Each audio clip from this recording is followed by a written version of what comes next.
지금부터 재활과 시설이라는 천장을 뚫고 건강권이라는 하늘을 열어볼까요?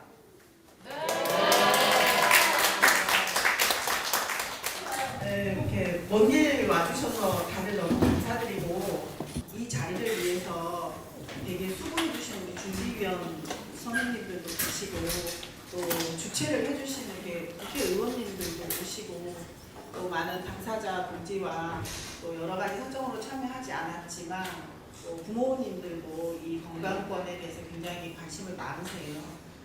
우리가 앞으로 어떻게 이 건강권을 보장받고 획득하기 위해서 어떤 목표와 어떤 계획을 갖고 또 어떻게 실효적으로 만들어 갈 것인가가 되게 중요한데, 오늘 그것을 한번 고민하고 손잡아 주세요. 또는 함께 가자. 이렇게 하는 그런 귀한 자리가 될 것 같습니다.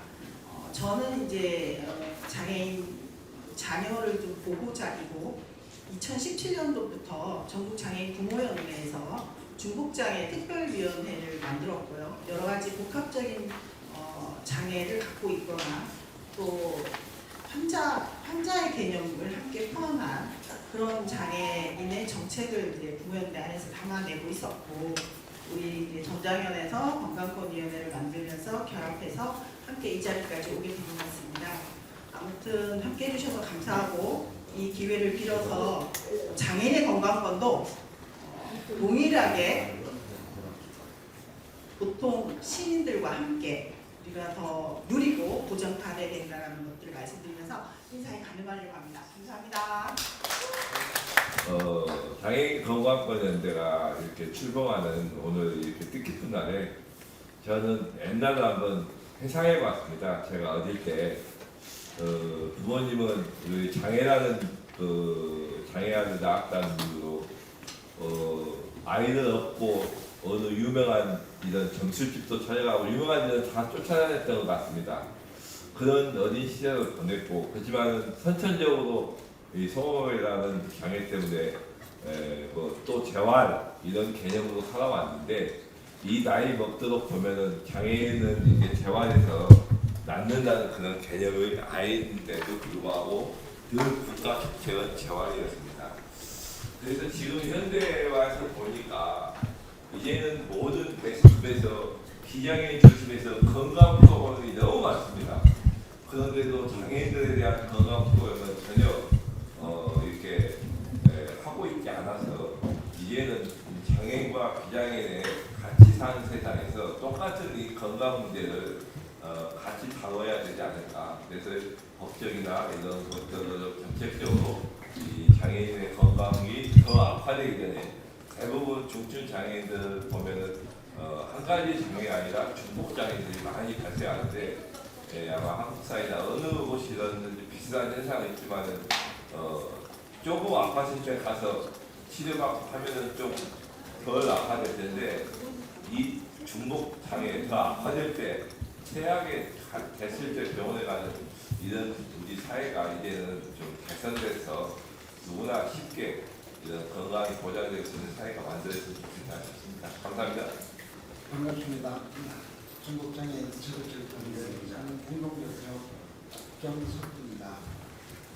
오늘 중국장애인 건강보장대 출근하면서 박진영 의원님, 김민호 의원님, 승혜 의원님하고 현장에서 함께 해주셔서 합니다. 그리고 같이 함께하는 의료계에서 활동하시는 선생님들 도와주셔서 고맙습니다. 그리고 시민사회단체에서도 많이 도와주셔서 이 좁은 공간에 굉장히 풍성하게 하늘이 열리는 기쁨을 느끼고 있습니다.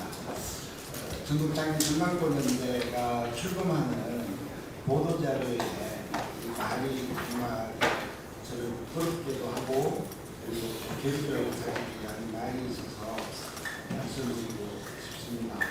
전국장애인 건강권연대는 장애인에 대한 지역사회에서 의료적 접근성이 차단된 원인을 비장애인 중심 사회에서 손상과 질병을 지닌 장애인의 몸을 고치도록 요구하는 의료 권력 앞에서 스스로 부끄럽게도 너무나 깊이 비장애인 중심주의를 내면화하여 스스로 집단의식 정체성을 발전시킬 기회가 많지 않았기 때문에 자각하고 있습니다. 장애인은 어디에나 있지만 장애인은 보이지 않도록 고립시킨 비장애인 중심주의 철폐를 위해 우리는 스스로 연결하여 담대하게 행동을 조직할 것입니다.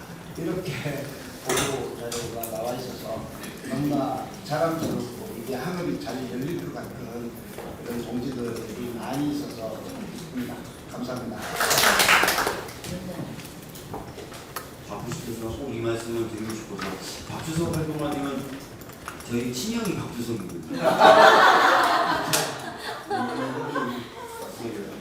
흔치 않은 일인데 너무 반갑다는 말씀.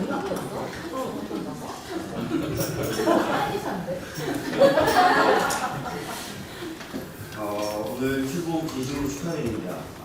제가 늘 말씀드리는 게 장애인하고 비장애인을 구별하고 차별하는 것만큼 어리석은 것은 없다는 얘기였거든요. 그도 그럴 것이 다 아신 것처럼 대부분의 장애인이 후발적인 이유, 후천적인 이유로 장애인이 되죠.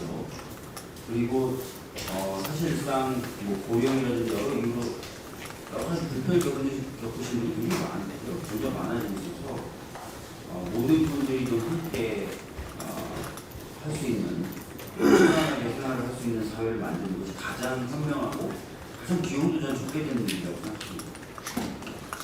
그런 측면에서 봤을 때 사실 이제 건강 문제도 역시 마찬가지로 되는 게 아니라고 생각하고요. 그런 사회가 좀 돼야 됩니다. 문제도 왜 이렇게 잘 안 되는지 답답할 것도 없고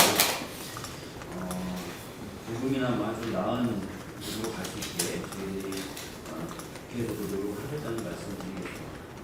항상 앞장서서 애써주신 많은 분들께 감사드리고요. 오늘 이 자리 만들어주신 분들께도 감사하다는 말씀드립니다. 감사합니다.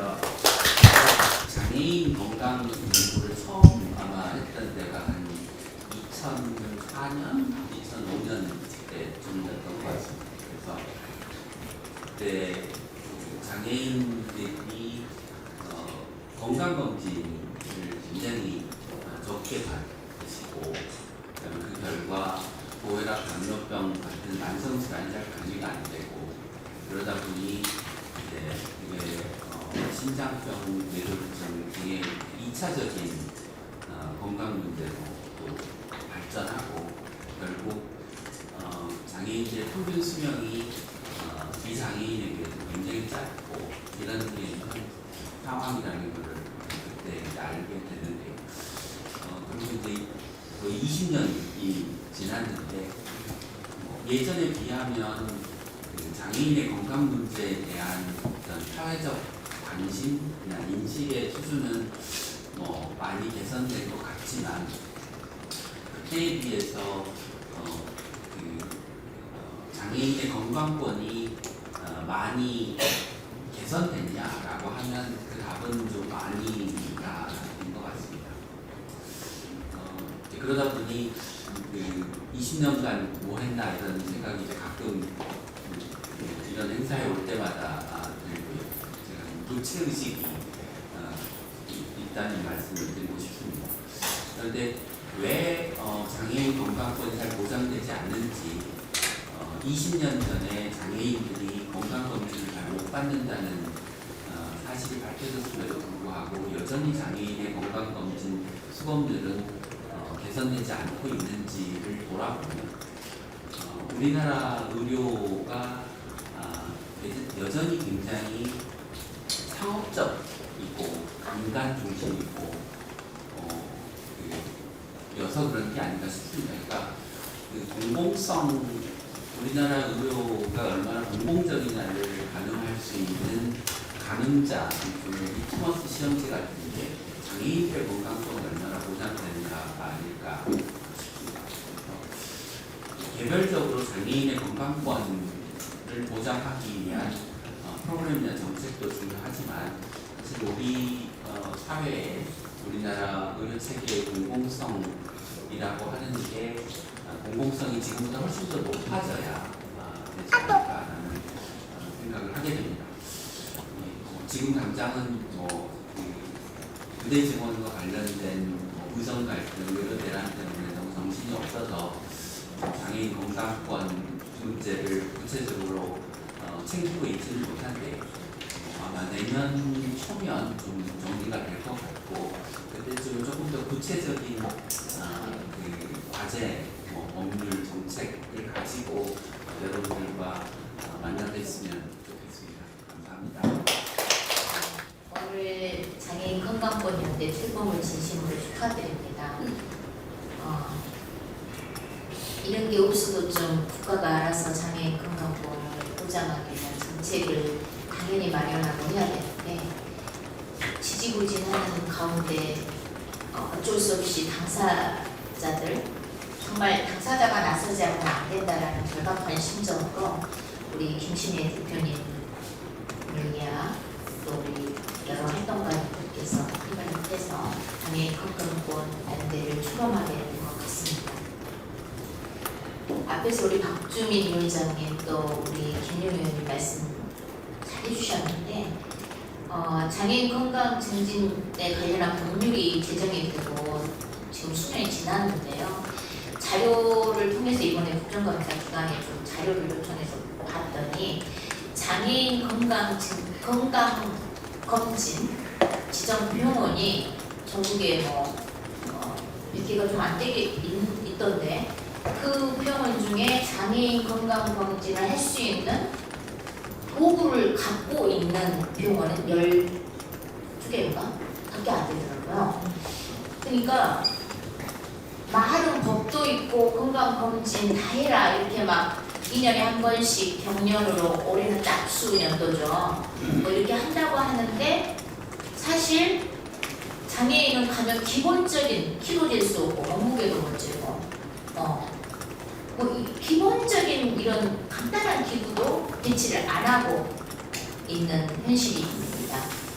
아까 우리 박경석 대표님도 말씀하시고 오늘 주제 발표하시는 우리 노홍호 대표님 주제 발제도 보면은 당사자가 빠진 병원, 당사자를 전혀 장애인을 고려하지 않고 건강검진하겠다, 건강권 보장하겠다.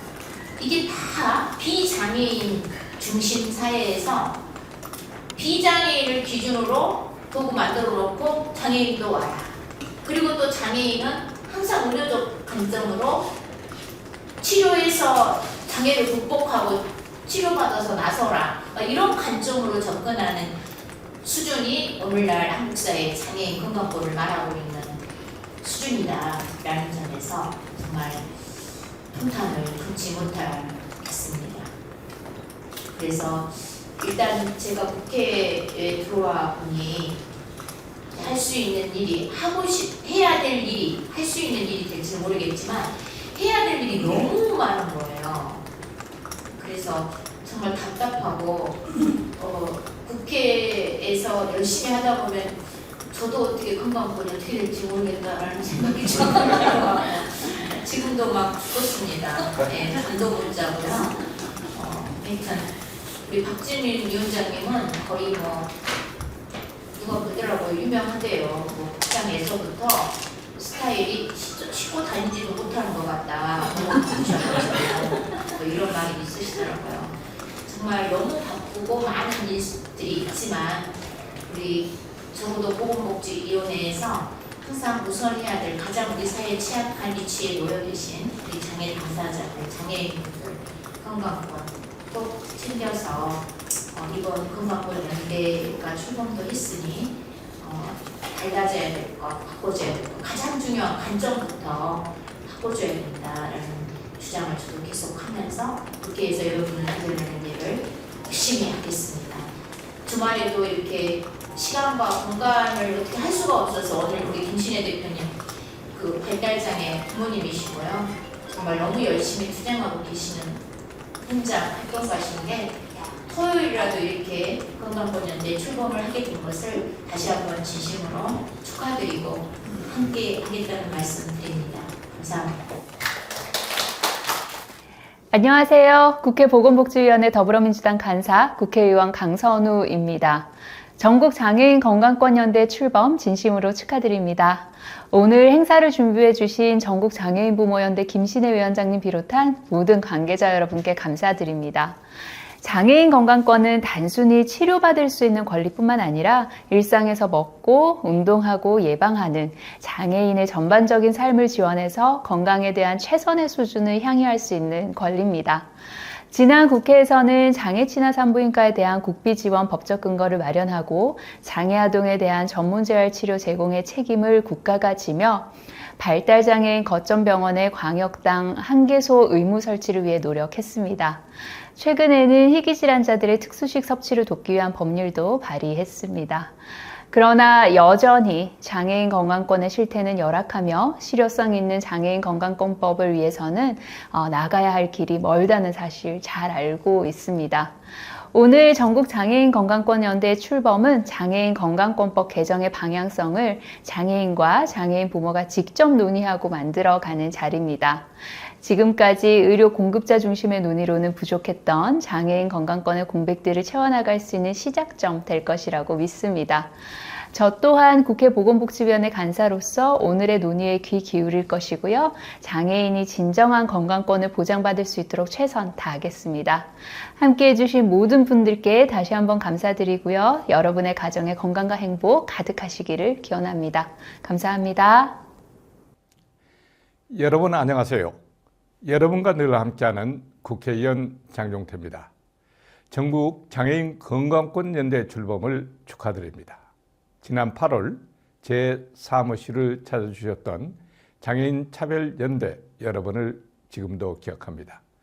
장애인의 권리를 위해 진심을 담아 활동하시는 여러분들을 보면서 많은 감정을 느꼈던 순간이었습니다. 제가 첫 번째로 발의한 법안인 장애인 건강권법이 지난주 국회 본회의를 통과했는데요. 법안의 통과로 지역에 있는 장애 아동들이 의료 서비스와 공공재활 서비스를 안정적으로 받을 수 있는 기반이 마련되어 매우 기쁘게 생각합니다. 앞으로도 장애인의 권리를 더 넓게 촘촘하게 보듬어 보다 더 성숙한 사회로 나갈 수 있도록 최선을 다하겠습니다. 오늘 이 자리에 계신 여러분 모두가 장애인의 건강한 권리를 위해 더욱 큰 힘이 되어 주실 것이라고 믿습니다. 여러분과 늘 함께 하겠습니다. 감사합니다. 오늘 저 존경하는 우리 동지 서미야 우리 국회의원님도 함께 하시고 예 반갑습니다. 그리고 사실 모르시는지 모르겠지만 사실 저는 김용우 의원님을 예전부터 좀 알고 있었는데요. 그 중에 하나가 사실 윤석열 대통령이 지금 현재 의대 정원 얘기를 이상하게 하고 있잖아요. 근데 제가 알기로는 김용우 의원님께서 원래 이제 의원님 되기 전에 오히려 지역 의료계 공공성을 위해서 의대 정원이 필요하다고 말씀하셨는데 이렇게 왜곡될지는 몰랐을 것 같습니다. 하지만 어쨌든 저는 의원님을 우리 의대 정원의 확대 의미를 진정으로 알리는 의원님이라고 알고 있고요. 함께할 수 있어서 너무 반갑습니다. 그리고 이제 지금 이제 먼저 일어나셨긴 하셨는데 사실 세월호 의원님이라고 하시는 박종인 의원님 사실 가시 전에 이런 말씀 꼭 하고 싶었는데요. 대한민국이라고 하는 이 배가 침몰하고 있습니다. 그중에 가장 밑바닥에 깔려있는 장애인들이 있습니다. 이 침몰의 가장 앞단에서 장애인들이 포적되고 있습니다. 가장 큰 배를 이끌어가고 있는 선수로서 더불어민주당에서 오히려 앞서서 침몰하고 있는 장애인의 건강권을 지켜내야 되지 않을까라는 그런 부탁의 말씀을 드리고 싶었는데요. 동료 의원이 계시니까 가셨을 때 이제 좀 소박 하나만 호소하는 목소리를 좀 전달해 주시면 감사하겠습니다. 오늘 장애인 건강권을 위해서 함께 모여주신 많은 동지들 그리고 함께하는 단체 여러분들 사실 좀 절박합니다. 절박하고요. 생존의 불안감으로 살아가고 있고 앞으로 어떻게 살아가야 될지 사실은 모르겠는 게 지금 장애인들의 현실이지 않을까 싶고 더불어서 의료적인 이제 어려움이 있는 희귀질환을 가진 강사들이나 혹은 그 건강보험이나 건강권에서 제외되어 있는 많은 질환화되어 있는 장애인분들 계십니다. 이분들의 삶을 위해서 함께 고민하고 방법들을 마련했으면 좋겠고요. 그 자리에 함께 할 수 있어서 영광입니다. 감사합니다. 장애인 쪽에서 바라는 거는 결국은 장애인의 건강권을 어떻게 디테일하고 세밀하게 만들어가느냐, 그리고 그거를 법 안에 어떻게 잘 적용시키느냐가 굉장히 중요한 문제라고 생각이 들고요. 한국 사회에 지금 장애 유형이 15가지가 있습니다. 근데 장애인 건강법 안에는 정말 장애 유형별로 디테일하게 정말 진료나 치료를 받을 항목들이 되게 많은데요. 그게 의료 수가가 너무 비싸서 받지 못하는 경우가 되게 많이 있는 걸로 알고 있고요. 그래서 각 장애 유형별로 정말 진료 항목 중에 또 받아야 할 것들을 좀 조사해서 정리해서 그걸 좀 표준화시켜서 의료보험에 적용될 수 있는 내용을 좀 법안에 쓰셨으면 하는 바람이고요. 인권장애인 건강권연대가 쭉 함께 활동할 수 있도록 저도 같이 함께 활동하겠습니다. 감사합니다. 안녕하세요. 제가 집에서 피켓을 가지고 왔는데 피켓 글이 건강관련된 중증장애인의 삶을 지켜줘야합니다.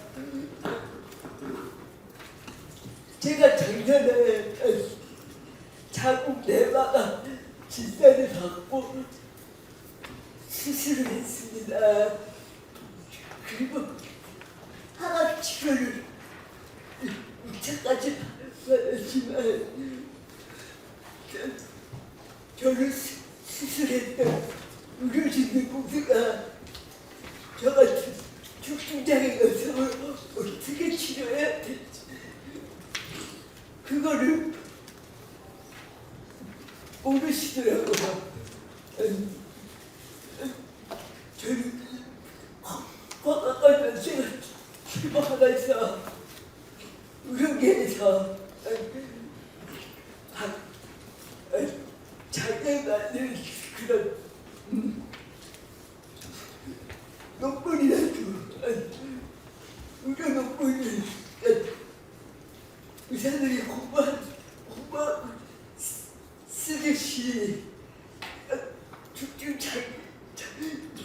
장애인이 암에 걸렸을 때 아니면 중증장애인 희귀나 시성 질환에 걸렸을 때 논문이 하나도 없어요.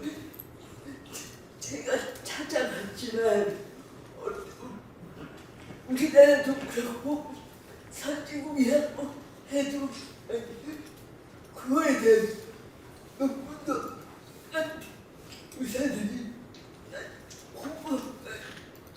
자기를 공부하려는 의지가 없으신데 저는 이 건강관련제가 좀 촘촘하고 세밀하게 논문도 발표하고 그리고 제가 병원에 있으면서 간병인 서비스를 하지만 간병인 분들이 저한테 하시는 얘기가 네가 불쌍해서 같이 있어준다 했어요. 환자기 때문에 환자와 같이 있어주는 게 아니라 불쌍한 장애인이기 때문에 같이 있어준다는 거였어요.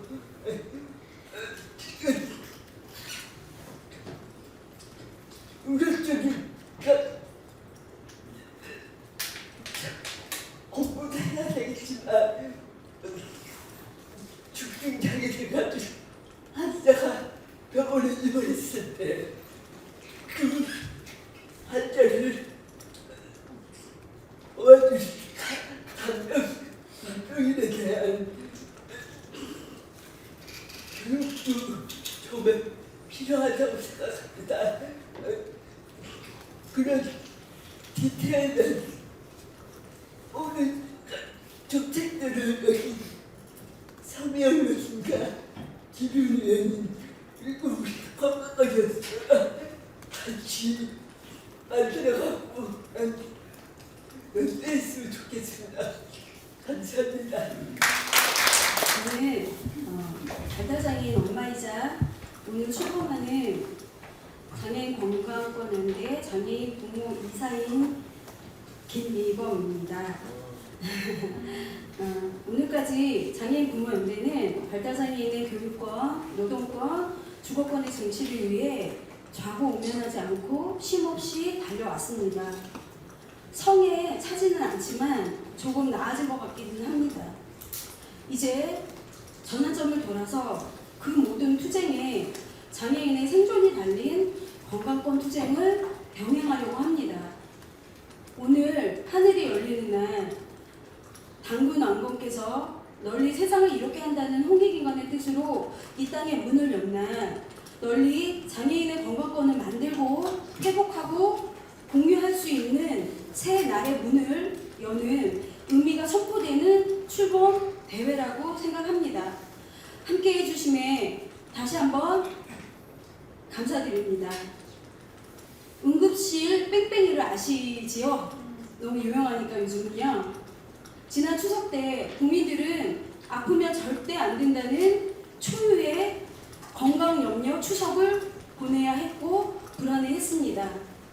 나라가 온통 질병과 치료, 의료에 대한 걱정으로 바람 잘 날이 없는 요즘입니다.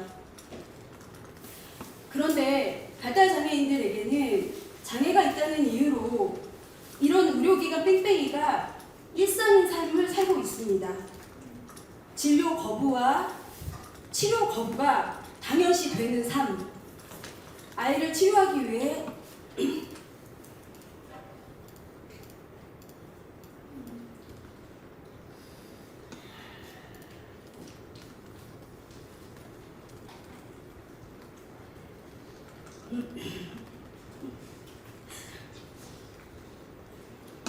죄송합니다.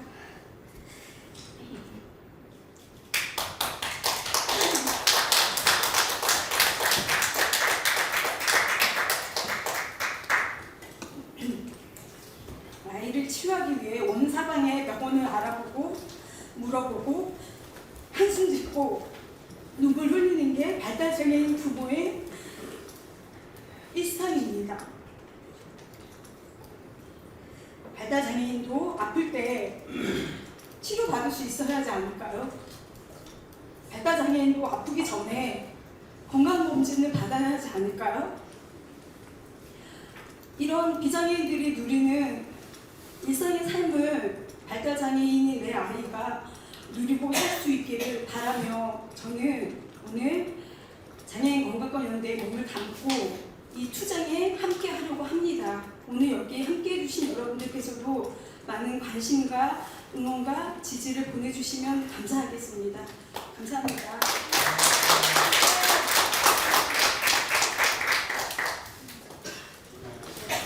오늘은 참 이렇게 뜻깊은 자리라고 생각합니다. 저도 이제 그동안 많은 한 3년 정도 됐나요? 아마 4년째 전장애인 건강권위원회 활동에 좀 참여를 좀 하면서 이제 이 운동의 활동의 중요성들을 많이 좀 느꼈었는데 지금까지 현재 이제 그동안 이제 저도 그런 보건의료 운동을 하면서 느꼈던 건 어떤 거냐면 그동안 이게 한국의 의료 체계는 우리의 의료 체계는 사회 구성원들의 시민들의 또 환자의 또는 장애인의 이 받는 건강의 문제를 고통을 해소를 최우선으로 하는 조직이 아니다라는 거였습니다. 지금의 현재도 그렇지만 지금의 많은 보건의료 이슈들이 고통받는 시민들의 문제를 해결하는 데 우선을 두는 것이 아닌 여기에 이해관계가 들어있는 이해관계 당사자들 공급자들의 목소리들이 주로 많이 영향력을 행사하고 있는 상황인 거죠. 이런 상황에서 갈수록 이렇게 좀 심해지고 있다는 생각을 좀 가지고 있고요. 이거를 새롭게 이제 현재 의료 체계들을 공급자 주도의 체계가 아닌 환자 중심의 의료 체계로 좀 전환하는 것이 좀 필요하다고 생각을 하고, 그러기 위해서는 당사자들이 적극적으로 목소리를 내는 활동들이 무엇보다 중요하다고 생각합니다. 거기에서 저는 여기 이제 전장현 장애인 단체들이 최우선에 서 있다라고 생각을 하고, 이들과 함께할 것이고, 이들을 적극 지지하고, 저도 이제 공간권 연대에 함께 참여하고 지지하도록 하겠습니다. 굉장히 큰 기대가 됩니다. 열심히 하겠습니다. 개천절날 전국장애인 건강권연대 출범을 진심으로 축하드리고, 만약에 이런 축사에 초대를 되어 너무 영광입니다. 2007년 전국장애인 차별철폐연대가 출범을 하고, 전장현께서는 어떤 장애 문제가 개인의 문제가 아니고 사회 구조와 논리를 극복을 해야만 하는 문제로 알려내셨고, 우리 사회가 나아가야 할 방향에 관한 중요한 질문도 많이 던져봤습니다. 그리고 사회의 진보와 변혁을 위해 투쟁하는 모든 운동세력과 강구한 연대를 이어오셨는데요. 통체 보건 의료를 실현하는 권약도 전장현의 연대 동지로서 의약품 접근권 운동을 함께 해왔습니다. 특수성 근육축증 치료제 스피난자, 그리고 혈우병 치료제인 햄리브라, 그리고 최근에 문제가 되었던 경장 영양제 항문일란과 엑커버의 공급 수급 불안정 문제를 해결하기 위해 같이 연대를 해왔는데요. 권약과 전장현이 지적재산권을 이용한 독점으로 높은 약가를 유지하고자 하는 제약사의 탐욕과, 그리고 국민의 건강과 생명보다는 제약사의 이익을 더 걱정하는 정부에 맞서 함께 싸워왔다고 생각합니다. 하지만 여전히 많은 장애인들의 건강권이 침해를 받고 있는 상황에서 오늘의 이 연대의 출범은 장애인 건강권 보장을 위한 한 걸음 전진될 것입니다. 모두가 차별 없이, 그리고 자신이 처한 조건에 상관없이 건강권을 누리는 세상을 위해 우리 함께 연대합시다. 먼저 장애인의 건강권 실현을 위한 전국 장애인 건강권 연대 출범을 진심으로 축하드립니다. 장애인들에게 병원의 문턱은 정말 높고, 또 건강권이 확보되기에는 여전히 외면되어 왔던 것이 사실입니다. 장애인의 건강검진 수검률이 아까도 서미영 의원이 말씀하셨지만 비장애인에 비해서 굉장히 낮음에도 불구하고 판정 결과 유질환 소견이 2배 넘고, 또 장애인 1인당 연평균 진료비가 비장애인의 4배에 달한다고 합니다. 장애인의 의료 차별과 의료 접근성은 매우 심각한 상황인데요. 장애인 건강권법은 시행된 지 7년이 지났지만 현실에서는 무기력하기만 합니다. 여전히 장애인 건강보건 종합계획이 수립되지조차도 않고 있고, 지역 장애인 보건의료센터가 설치되지 않은 지역도 매우 많습니다. 이는 장애인의 건강권에 대해서 정부와 국회가 안일함을 증명하는 것이라고 보여줄 수 있습니다. 저희 보건의료노조는 모든 국민들의 차별 없는 건강권 실현을 위해서 투쟁해온 조직입니다. 오늘 장애인 건강권 연대 출범대회에 이런 축사를 하게 돼서 너무 기쁘고, 앞으로 저희 보건의료노조도 저희 산하에 있는 지구만이라도 장애인들을 위한 시설 장비를 마련할 수 있도록 현장 교섭에서 쟁취하는 투쟁을 저희 또한 함께하도록 하겠습니다. 감사합니다. 네, 안녕하세요. 저는 원래는 HIV 에이즈 인권연대 나날이 플러스에서 활동하고 있지만, 오늘은 전국장애인 건강권연대 회원으로 참여하고 있고, 회원으로서 말씀을 드리겠습니다. 저도 준비위원회, 전국장애인연대 준비위원회 5월인가부터 이제 참여를 했어요. 준비위원으로. 오늘 이제 그 준비위원회 딱지를 떼는 그런 날이니까, 저도 이제 준비위원회에서 이제 회원으로서 참여를 본격적으로 열심히 해보겠습니다.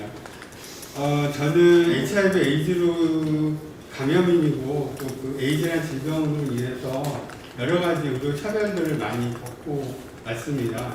그러니까 1, 2차 병원에서 에이즈를 이유로 뭐 거부하는 건 당연하다듯이 거부하고 3차 종합병원에서도 감염내과가 있는 데도 불구하고 수술을 거부한다거나 이런 일들이 비일비재하게 일어나고 있었어요. 그런 대응 활동을 20년 넘게 해오면서 저는 HIV 감염인들의 의료차별이 제일 심각하다고 생각했었거든요. 근데 여기 장애인 건강관련에 참여하면서 우리가 겪은 문제는 정말 작은 문제일 수도 우리한테 너무 심각한 문제였는데 정말 여기 더 심각한 문제들이 쌓여있구나라는 것을 알게 됐습니다.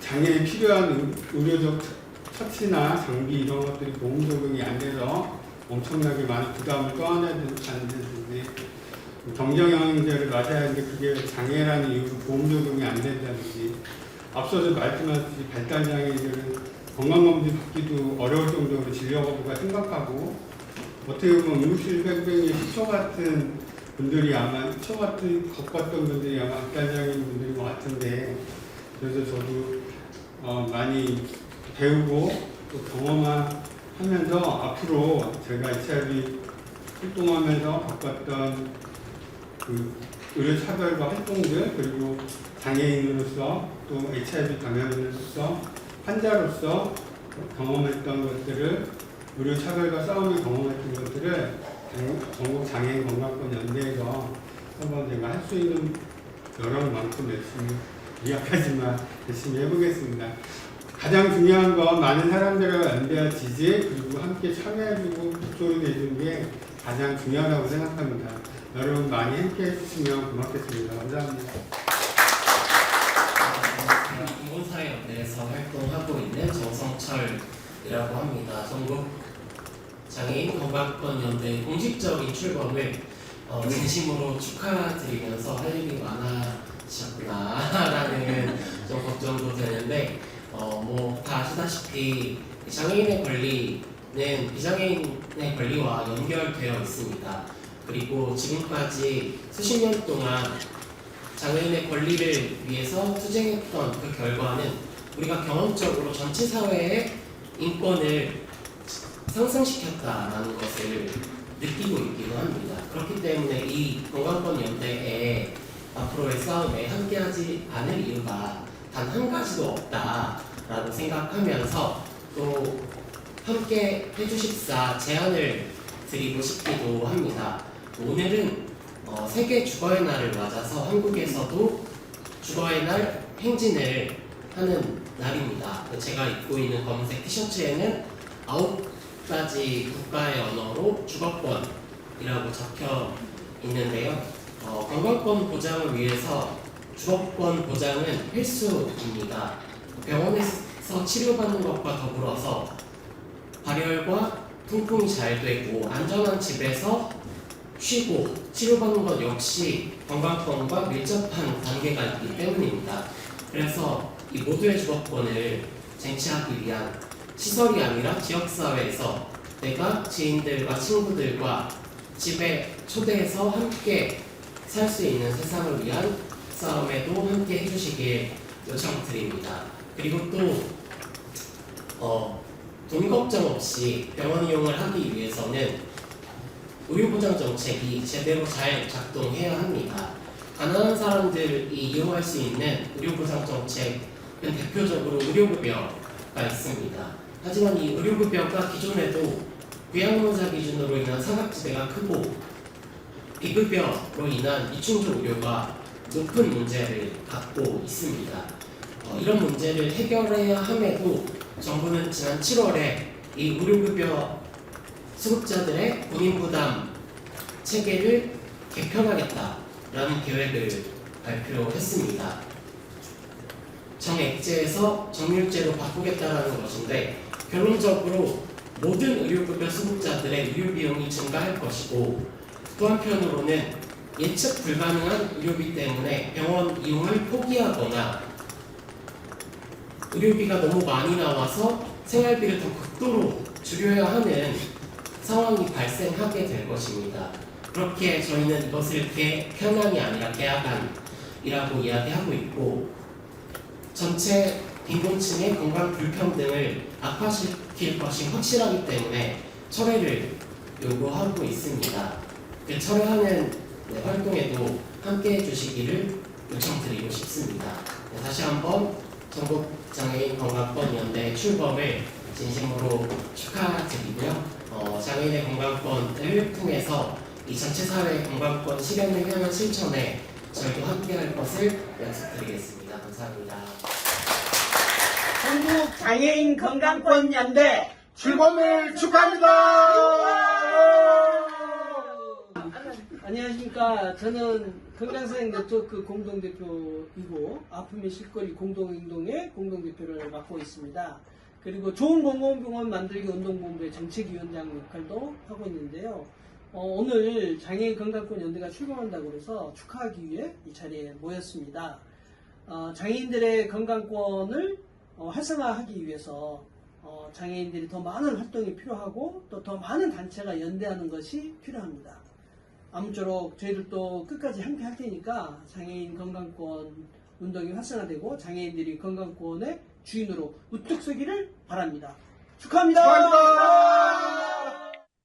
안녕하십니까. 시민건강연구소 소장 정백근입니다. 현장에서 직접 인사드려야 함에도 불구하고 영상으로 인사드리게 된 점 진심으로 죄송하게 생각합니다. 양해를 부탁드리겠습니다. 전국장애인 건강권 연대의 출범을 진심으로 축하드립니다. 시민건강연구소는 모두가 건강한 세상을 만들기 위한 지식을 생산하고 이에 근거해서 다양한 대안을 모색하고 실천 활동을 수행하는 민간 독립연구소입니다. 전국장애인 건강권 연대가 장애인 건강권이 보장되는 세상을 구현하기 위해서 만든 조직이라는 점에서 전국장애인 건강권 연대의 지향은 시민건강연구소의 지향과 정확하게 부합한다고 생각합니다. 장애인들이 겪고 있는 의료차별은 장애인들의 건강과 사망의 불평등으로 이어지고 있습니다. 한국 사회에서 장애인들은 건강과 의료 이용에 관한 권리의 측면에서 구조적으로 배제되어 있다고 생각합니다. 장애인들의 의료 이용의 구조적 장애물을 근본적으로 해체하기 위해서는 경제성장과 자본주의 생산력 발전을 중심으로 사람들의 건강과 생명을 평가하고 차별하는 권력과 담론에 정면으로 맞서야 하고 이를 위해서는 인권과 민주주의를 쟁취하기 위한 정치적 동맹이 필요하다고 생각합니다. 시민건강연구소는 장애인들의 건강과 의료 이용에 관한 권리가 보장되지 않으면 모두가 건강한 세상은 불가능하다고 생각합니다. 이런 맥락에서 시민건강연구소는 전국장애인 건강권 연대와 함께 고민하고 함께 투쟁하기 위한 노력을 게을리하지 않겠습니다. 전국장애인 건강권 연대가 장애인들의 건강권을 포함한 모든 사람들의 건강권이 구현되는 세상을 만드는 과정에 함께하겠습니다. 감사합니다. 안녕하세요. 저는 인도주의 실천의사협회 공동대표 김미정입니다. 원진 녹색병원에서 근무하고 있습니다. 반갑습니다. 10월 3일 전국 장애인 건강권 연대의 출범을 정말 축하드립니다.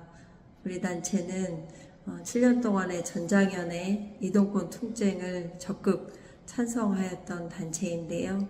이렇게 연대체가 확대되어 출범한다고 하니 더욱더 정말 찬성하고 환영합니다.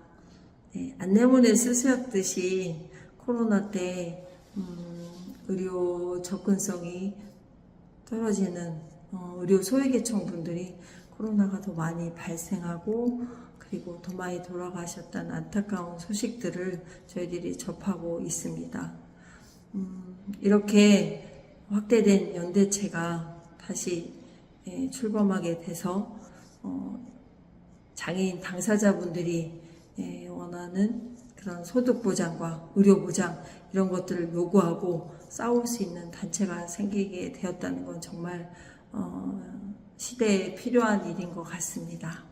저희 인도주의 실천의사협회에도 건강권 연대와 함께 얼굴을 맞대고 같이 논의하고 실천할 수 있는 그런 실천들을 많이 하도록 하겠습니다. 오늘 정말 출범을 축하드립니다. 안녕하세요. 참이로 실현 청년한의사회 공동대표를 맡고 있는 김지민입니다. 장애인 건강권 연대 출범을 진심으로 축하드립니다. 지금 청년한의사회는 두 공동대표인 저와 심희준 선생이 모두 장애인 진료소와 함께 전장현과 연대한 지 10년이 넘었는데요. 그 과정에서 지금 장애인 건강권 연대 간사를 맡고 있는 박주석 청년한의사회 청년학생위원장도 성장할 수 있었던 것 같습니다. 전장현이라는 장애인 운동과 청년한의사회가 연대하는 10년 동안 장애인 운동이 건강권에 대해 목소리를 낼 수 있을 정도로 발전한 점에 대해서 굉장히 축하한다는 말씀 드리고요. 저희 청년한의사회도 한의사 단체라는 의료인 전문가 집단으로서 건강권 연대 많이 후원하고 연대하겠습니다. 축하드립니다. 하늘이 열리고 새로운 세상이 펼쳐진 개천절에 전국 장애인 건강권 연대가 출범하게 됨을 진심으로 뜻깊게 생각합니다. 오늘의 이 자리가 있기까지 실효성 없는 장애인 건강권법을 바라보며 한숨만 쉬지 않고 현실을 바꾸고자 애쓰신 장애인, 장애인 부모와 의료인, 인권활동가 여러분께 경의를 표하며 오늘의 출범식이 장애인 건강권 증진에 큰 걸음을 내딛는 계기가 되기를 기원드립니다. 이주민과 난민의 건강권과 인권을 위해 일하는 우리 한국이주민건강협회 위프렌즈는 이주민의 건강권과 안전권은 곧 인권이라고 믿고 있습니다. 마찬가지로 장애인의 건강권은 인권이며 장애인의 안전권은 인권임을 같은 목소리로 주장합니다. 모쪼록 오늘 출범하는 전국 장애인 건강권 연대를 통해 지역 주민으로서 장애인에 대한 의료 지원 체계가 구축되고 장애인의 간호, 간병 문제가 온전히 해결되기를 진심으로 기원하며 응원합니다. 감사합니다. 안녕하세요. 홈리스 행동 그리고 홈리스 야 학생들입니다. 전국 장애인 건강권 연대 출범을 진심으로 축하드립니다. 전국 장애인 건강권 연대 출범이 장애인 건강권을 가로막는 문제들을 해결할 단단한 주춧돌이 되기를 바랍니다. 홈리스 행동도 장애인 건강권 보장을 위해 힘차게 투쟁하고 연대하겠습니다. 장애인들에 대한 의료 차별을 철폐하라. 장애인의 건강권을 보장하라. 보장하라! 보장하라! 보장하라! 네!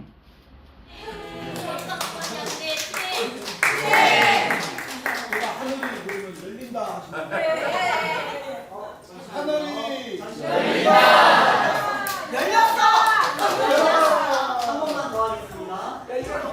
하늘이 열렸다!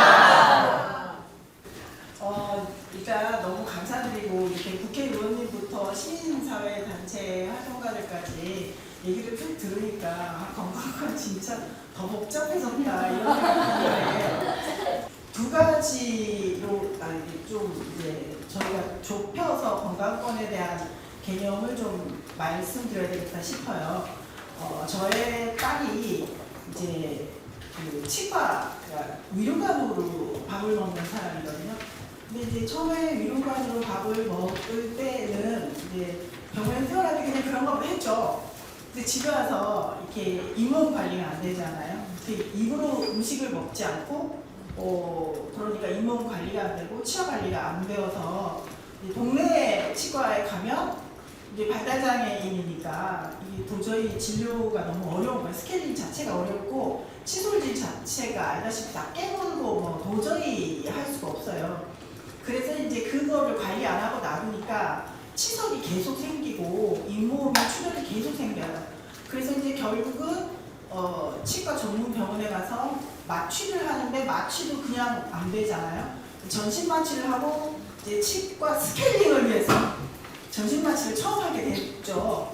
그래서 이제 저는 처음에는 이런 개념이 없으니까 이제 그냥 그런가 보다라고 시키는 대로 했는데 시간이 지나면서 제가 고민을 하기 시작한 거예요. 남들은 평생 태어나서 전신 마취를 한 번, 두 번 할까인데 아니 얘는 어떻게 1년 만에 2년 만에 전신 마취를 하고 이렇게 스케일링을 해야 돼? 이런 말도 안 되는 게 어떻게 가능해? 그거 뭐야? 지역사회에서 장애인이어도 장애 아동이어도 이 사람 특성에 맞게 구강관리를 잘하고 칫솔질을 하기 쉬운 다양한 보조기구들이 있고 그것들이 상시적으로 활동지원사나 엄마에 의해서 좀 지원이 되고 그리고 정기적으로 스케일링 한번 검사를 하고 할 때가 몇 년 지나서 하면 되는데 세상에 이렇게 어려운 걸 하는 거야? 이거 말도 안 되잖아. 장애인이기 때문에 이런다고? 라는 굉장히 이제 생각을 하게 됐어요. 그럼 진짜 뭐가 필요하지? 첫 번째는 지역사회에서 이 사람의 건강을 관리해줄 시스템이 필요한 거죠. 상시적으로 갈 수 있어야 된다. 근데 저는 가장 농어촌에 살고 있잖아요. 그러니까 치과 자체가 없어요. 그러니까 이제 읍내 치과에 가도 치과는 2층이고 2층에서 의사 선생님이 계시는 데서는 거의 불가능하죠. 이게 뭐 작거나 여러 가지 시스템이 돼야 되니까. 그래서 보건의료적인 측면과 굉장히 장애에 대한 이해가 높은 숙달된 어떤 그런 개념들이 확 알고 있는 의사와 지역사회에서의 그 구강관리가 잘 되는 그런 시스템이 있어야 된다고 제가 이제 생각을 하게 됐죠. 그래서 이제 그런 하나로 보는데 또 문제는 이걸 하기 위한 비용이 엄청난 거예요.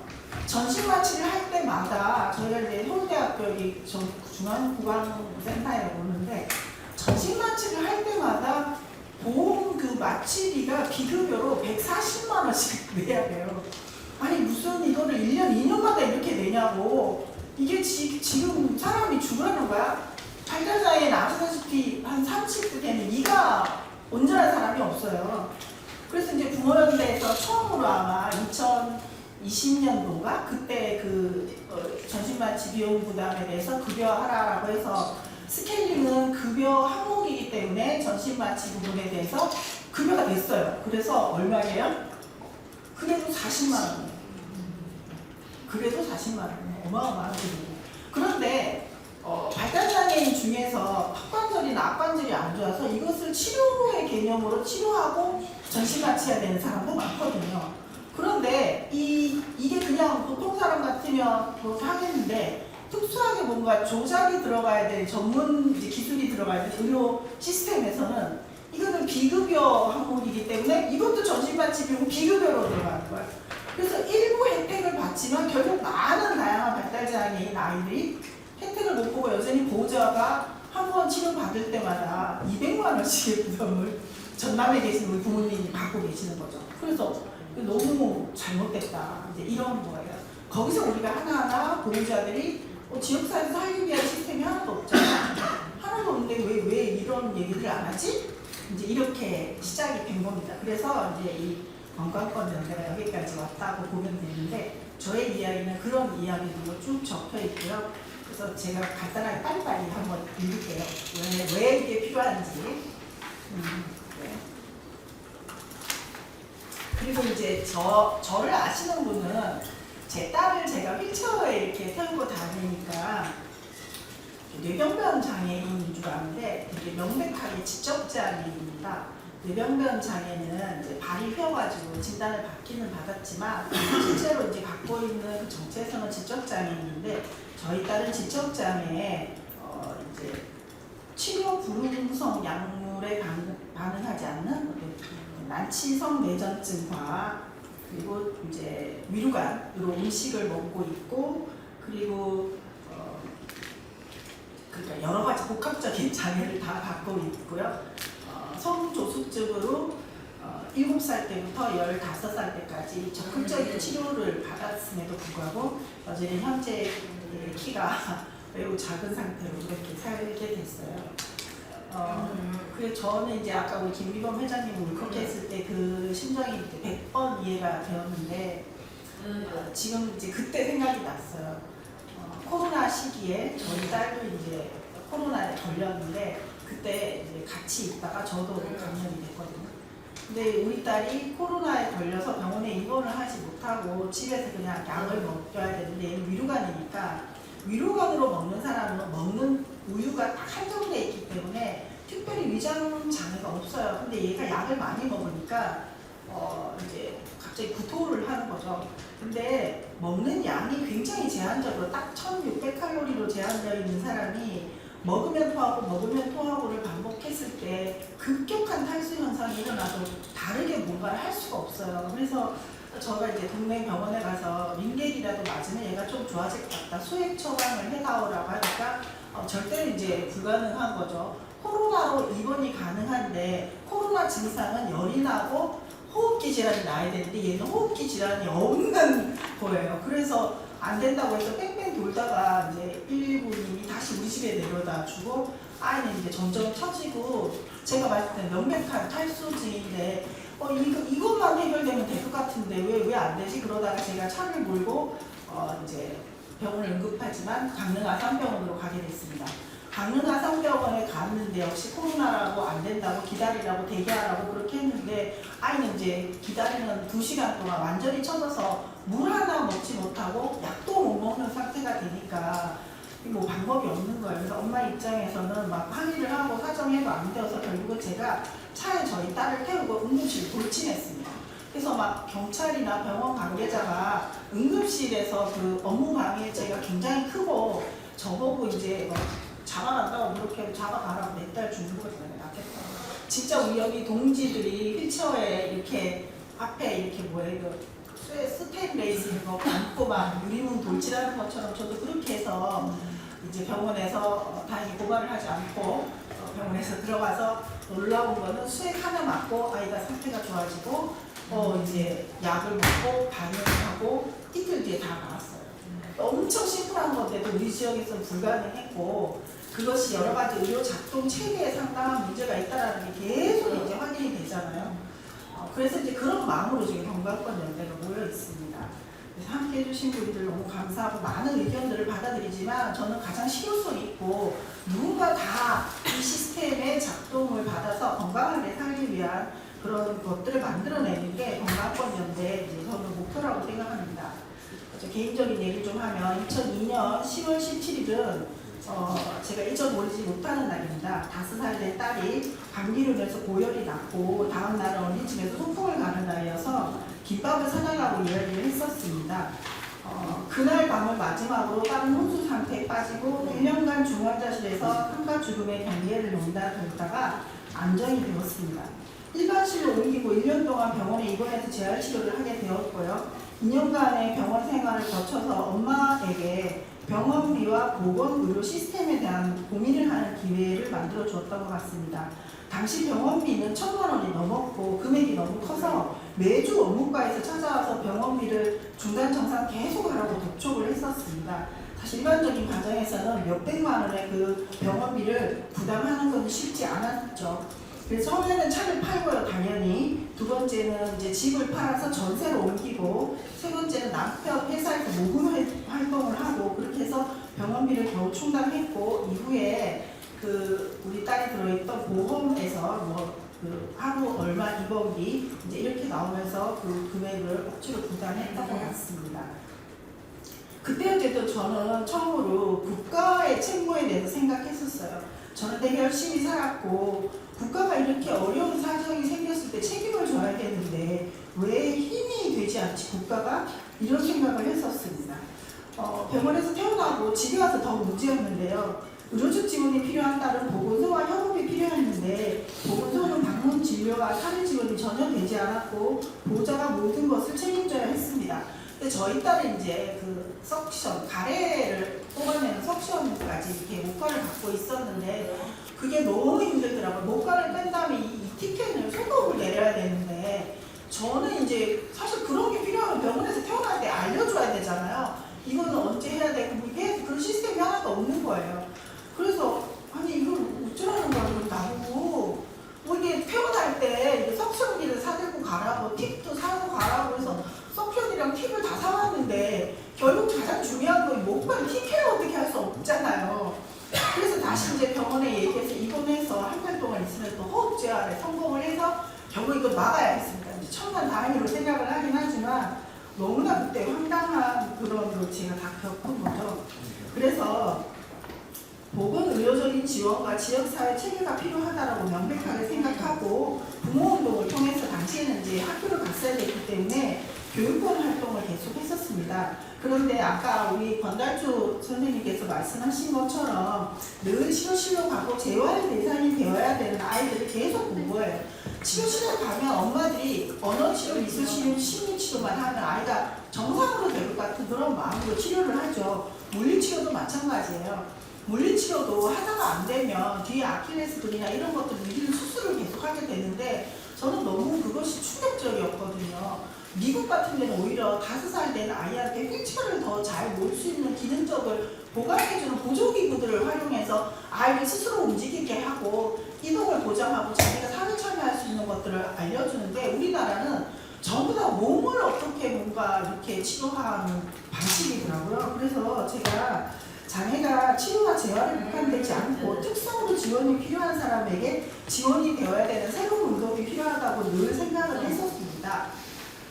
그러다가 이제 제가 장애인 공공운동을 하게 되었으니까 인권에 대한 인식과 영역별 문제 제기로 장애운동이 시작되었고 시설에서 살아있던 장애인 사회활동을 위해서 활동 지원이라든지 이동권, 교육권, 노동권까지 지금 권리로 주장하고 사회 변혁을 저는 이뤄냈다고 생각합니다. 장애 문제에 대해서 사회적 대응과 함께하는 오늘 많이 참석해 주신 시민사회 단체와도 연대를 구축했고 더불어서 오늘 국회의원님 계시지만 장애계 또한 정치 시민적 권리를 적극적으로 이제 요구하고 많은 분들이 인식하게 되었다고 생각합니다.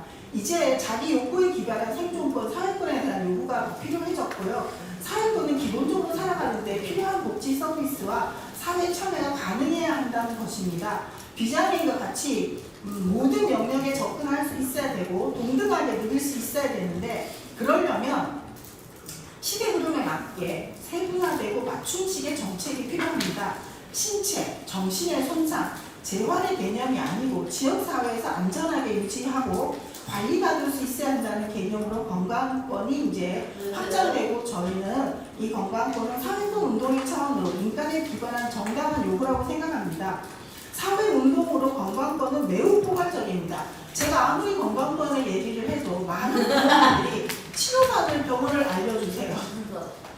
아무리 건강권에 대해서 얘기해도 재활치료를 어디서 하나요?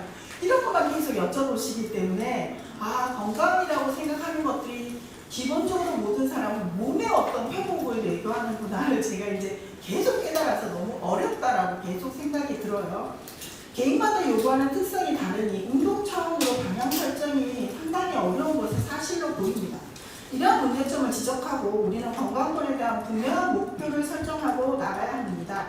우리는 건강이 개인의 문제라고 생각했습니다. 그러나 건강 또한 사회적 불평등의 문제로 인식하고 건강이 신체의 건강, 기능의 완결성이 아닌 접근성과 불형평성의 문제로 봐야 한다는 것을 알아차렸습니다. 장애인 건강권에서는 무엇이 차별이고 어떤 부분이 바뀌어야 하는지 명확하게 정의해야 합니다. 내 몸이 불편해서 치료를 못 받는 게 아니고 의료기관 자체가 불편한 구조로 되어 있고 의료인 또한 장애 이해가 낮습니다.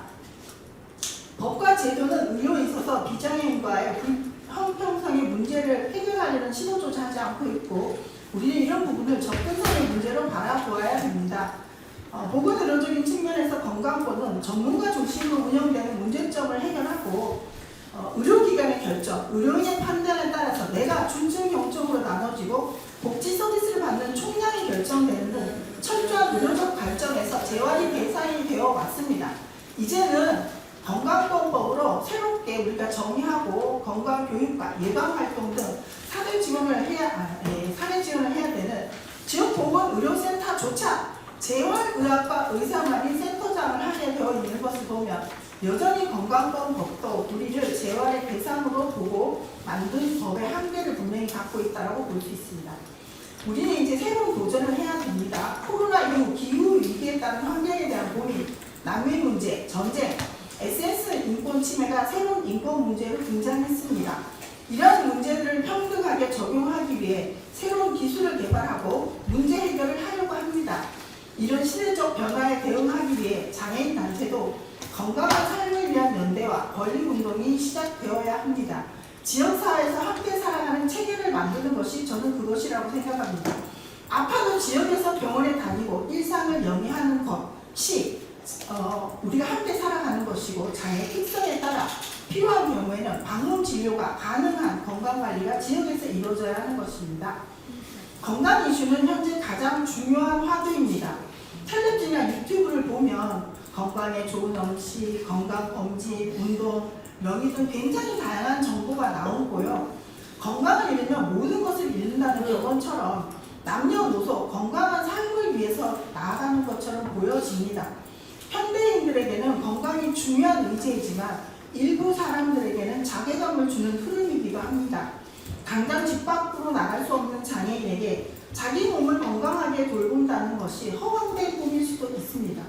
잡히지 않는 무지개를 쫓아가는 일은 합리적이지도 않습니다. 그래서 최소한의 요구를 주장하는 장애인들은 건강에 대해 이미 포기하고 살아가는지도 모릅니다. 건강권 운동의 미래 방향은 우선 우리 스스로 건강에 대한 욕심을 갖고 삶에 애착을 갖는 일입니다. 몸에 통증이 있으면 아프다고 말하고 치료받아야 됩니다. 장애는 특성으로 받아지고 몸이 아프면 통증이 있으면 당연히 아프다고 수용되어야 하는 사회를 만들어야 합니다. 장애라서 몸이 구틀려서 아픈 게 당연하다는 말은 없어야 합니다. 몸무게가 작게 나가는 것이 장애라서 원래 작아요 라고 말하고 그것이 당연하게 인정되는 사회가 반대여야 합니다. 누구라도 신체적 고통에서 완전한 해방은 있을 수 없습니다. 아프고 손상이 있어도 사람들은 참고 살기도 하고 치료받기도 합니다. 이것은 개인의 선택이기도 하지만 장애인은 선택할 기회조차 박탈되어 있습니다. 장애인 중환 정도, 지역 차이로 인해서 명백한 차별을 받고 있는 것이 맞습니다.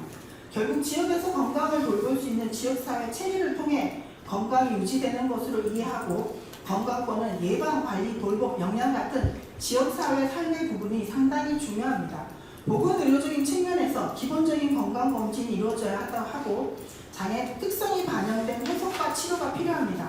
의사소통이 어렵고 자기 표현을 하지 못하는 사람을 위해서 장애 감수성이 높은 의료진이 치료할 수 있어야 하고 이것은 보편적으로 확대되어야 합니다.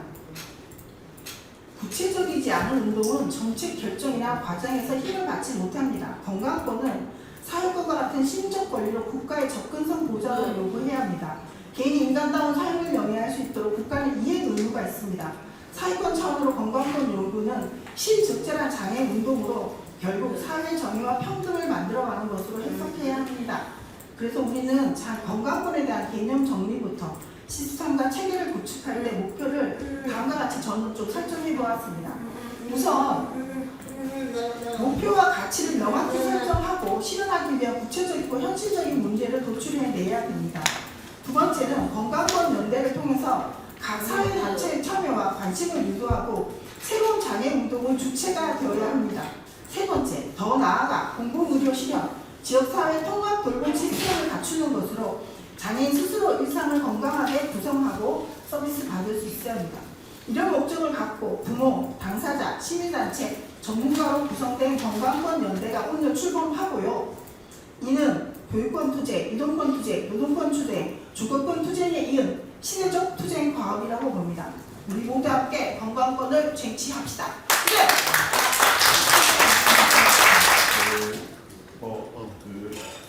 작년, 재작년 희귀질환 투쟁을 좀 하면서 느꼈던 과정과 어려움에 대해서 솔직하게 말씀드리고 그리고 어떻게 하면 같이 걸어갈 수 있을지에 대한 의견을 좀 들어보도록 하겠습니다. 화면이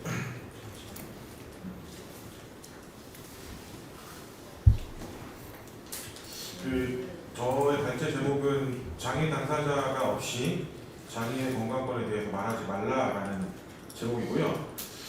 사실 저는 이제 의학이라고 하는 것이 가장 고도화된 과학이라고 예전에 믿었었던 것 같아요.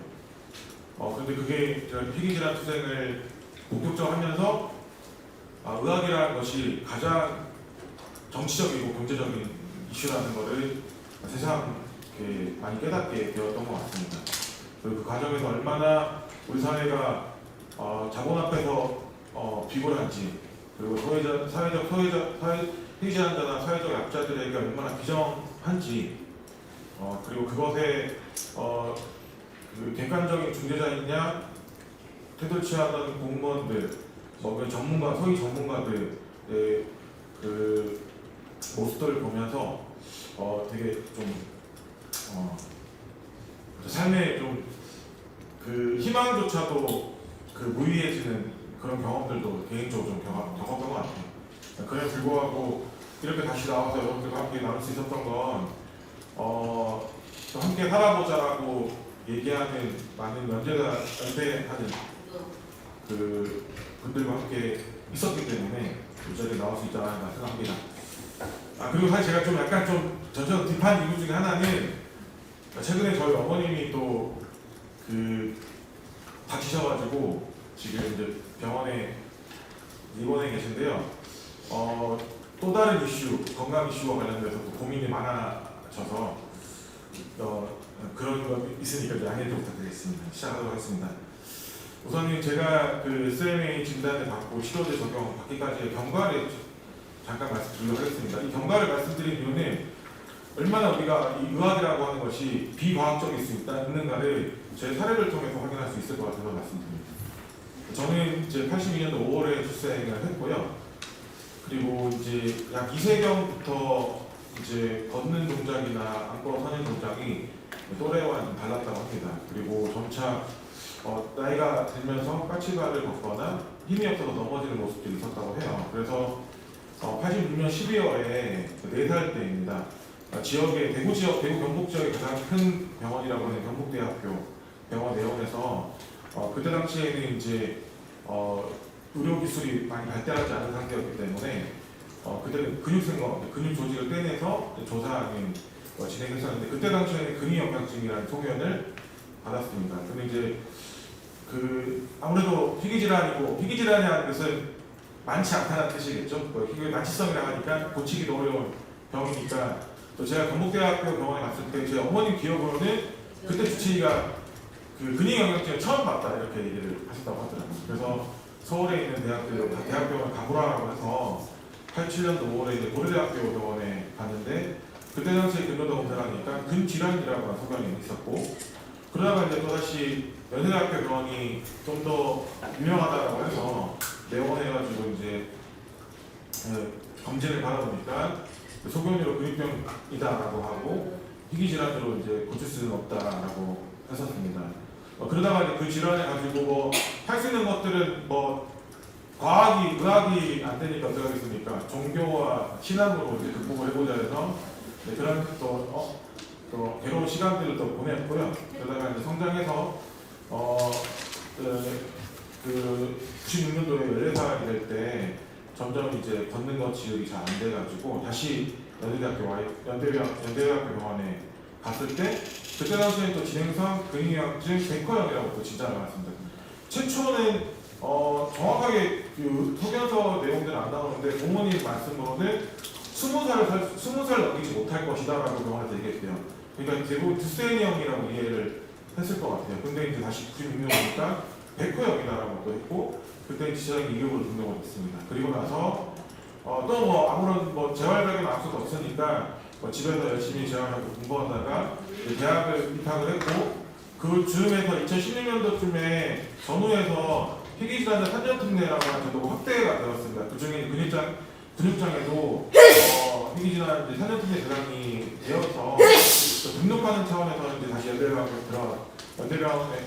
병원에 가서 이제 재진단을 이제 받았는데 그때 유전자 검사를 했는데 그때 당시에는 그리고 나서 20년도에 16년도에 병원에 가서 유전자 검사를 했는데 그때 당시에도 상세불명이라고 나와 있었고요. 다만 임상학적 소견상 근육장애 백허형이다라고 이제 하게 된 상황이었습니다.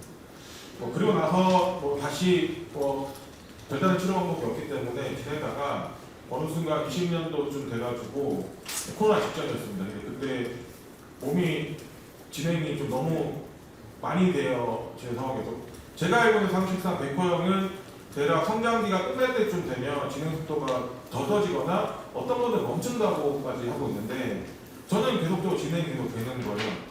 제가 이제 어릴 때는 뛰어다녔고 대학교 1학년 때까지만 하더라도 보행이 작지만 가능했었고요.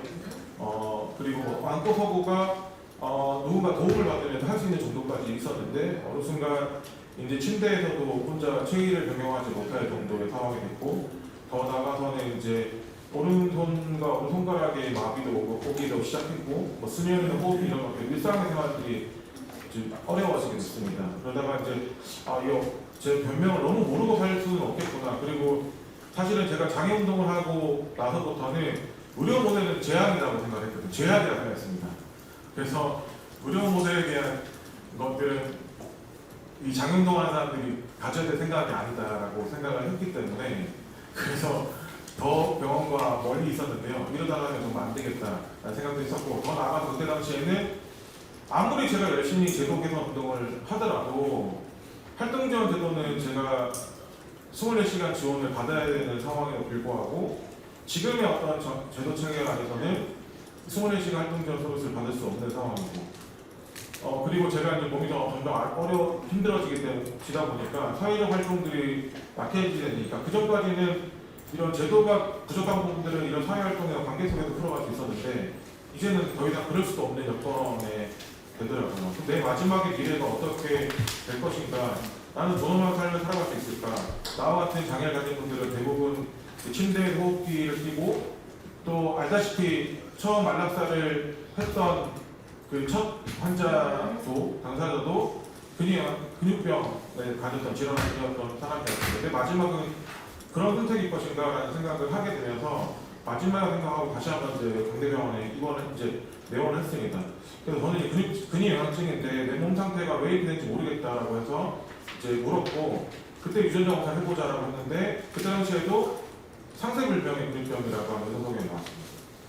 그래서 이제 이따가 뒤에 그 주치의께서 다시 한번 병원에 와볼 수 없겠냐, 좀 이상하다. 그 자기가 알고 있는 근육 영양증의 상식과 좀 다르다라고 이제 하시면서 이제 제안해서 4월에 제가 이제 근전도 검사를 다시 받고 근전도 검사를 해보니까 좀 이상한 거예요. 그러니까 의사 선생님이 알고 있던 의료 지식과 그러니까 근육 영양증과 척수성 근육 축증과에 보여지는 근전도의 그 타임 좀 차이가 있나 보더라고요. 그것들을 캐치하시고 이제 다시 유전자 검사를 시행하자라고 해서 하니까 그래서 이제 축성 근육증이라고 하는 변병을 진단받게 됐습니다. 여러분 알다시피 서울대병원, 연세대학교 병원, 고대병원 옆에 한국에서 알아주는 이제 탑3 안에 들어가는 유명한 병원이잖아요. 그리고 소위 이제 지역의 대학병원들은 소위 우리나라에서 최상위 의료 전문가들이 모여있는 공간입니다. 그럼에도 불구하고 저는 거의 40년 가까이를 이렇게 오진된 상태로 쭉 이뤄왔습니다. 만약에 제가 스피나자가 그 SMA 치료제가 첫 한국에 도입됐던 그 시점에 제가 이 변명을 알았다고 한다면 저는 더 빨리 치료에 접근성 운동됐을 것이고 치료를 보장받을 수 있는 상황이 되지 않았을까 생각을 합니다. 이러한 게 우리의 의료 체계 상황인데도 불구하고 의학계는 이러한 거에 대한 이런 한계에 대해서는 얘기하지 않고 있는 거죠. 더불어서 아까 김진호 회장님 말씀하신 대로 이거 지역 의료보험 그러니까 지역 그 의료 체계 안에서 계속 주기적으로 이 지원되고 관리되었다라고 한다면 좀 더 이런 상황들 더 빨리 알아낼 수 않았을까라는 생각도 들었던 것 같아요. 근데 문제는 그리고 나서 치료제가 있다라는 내용을 듣고 나서부터가 사실 저한테는 진짜 절망의 시간들이었는데요. 뭐 알다시피 만 3세 이전에 증상 관련 의료 기록이 있어야 되는데 제가 가지고 있었던 찾았던 의료 기록은 부모님이 4세 때에 걸음걸이가 이상하다라고 하는 정도의 기록밖에 찾을 수 없었습니다. 한 살 차이로 치료를 못 받게 되는 상황이었고요. 그때 당시에는 이 소식을 만약에 저희 부모님이 들었다고 하면 얼마나 가슴 아팠을까 생각을 하면 그때 생각하면 저 지금도 되게 끔찍한 생각이 듭니다. 어쨌든 그러다가 그날 불구하고 어쨌든 주치의 선생님께서 치료제 신청을 해보자라고 해서 신청을 치료를 했고 근데 이제 당연히 안 된다고 답변이 왔었고요. 그러다가 한 5개월 정도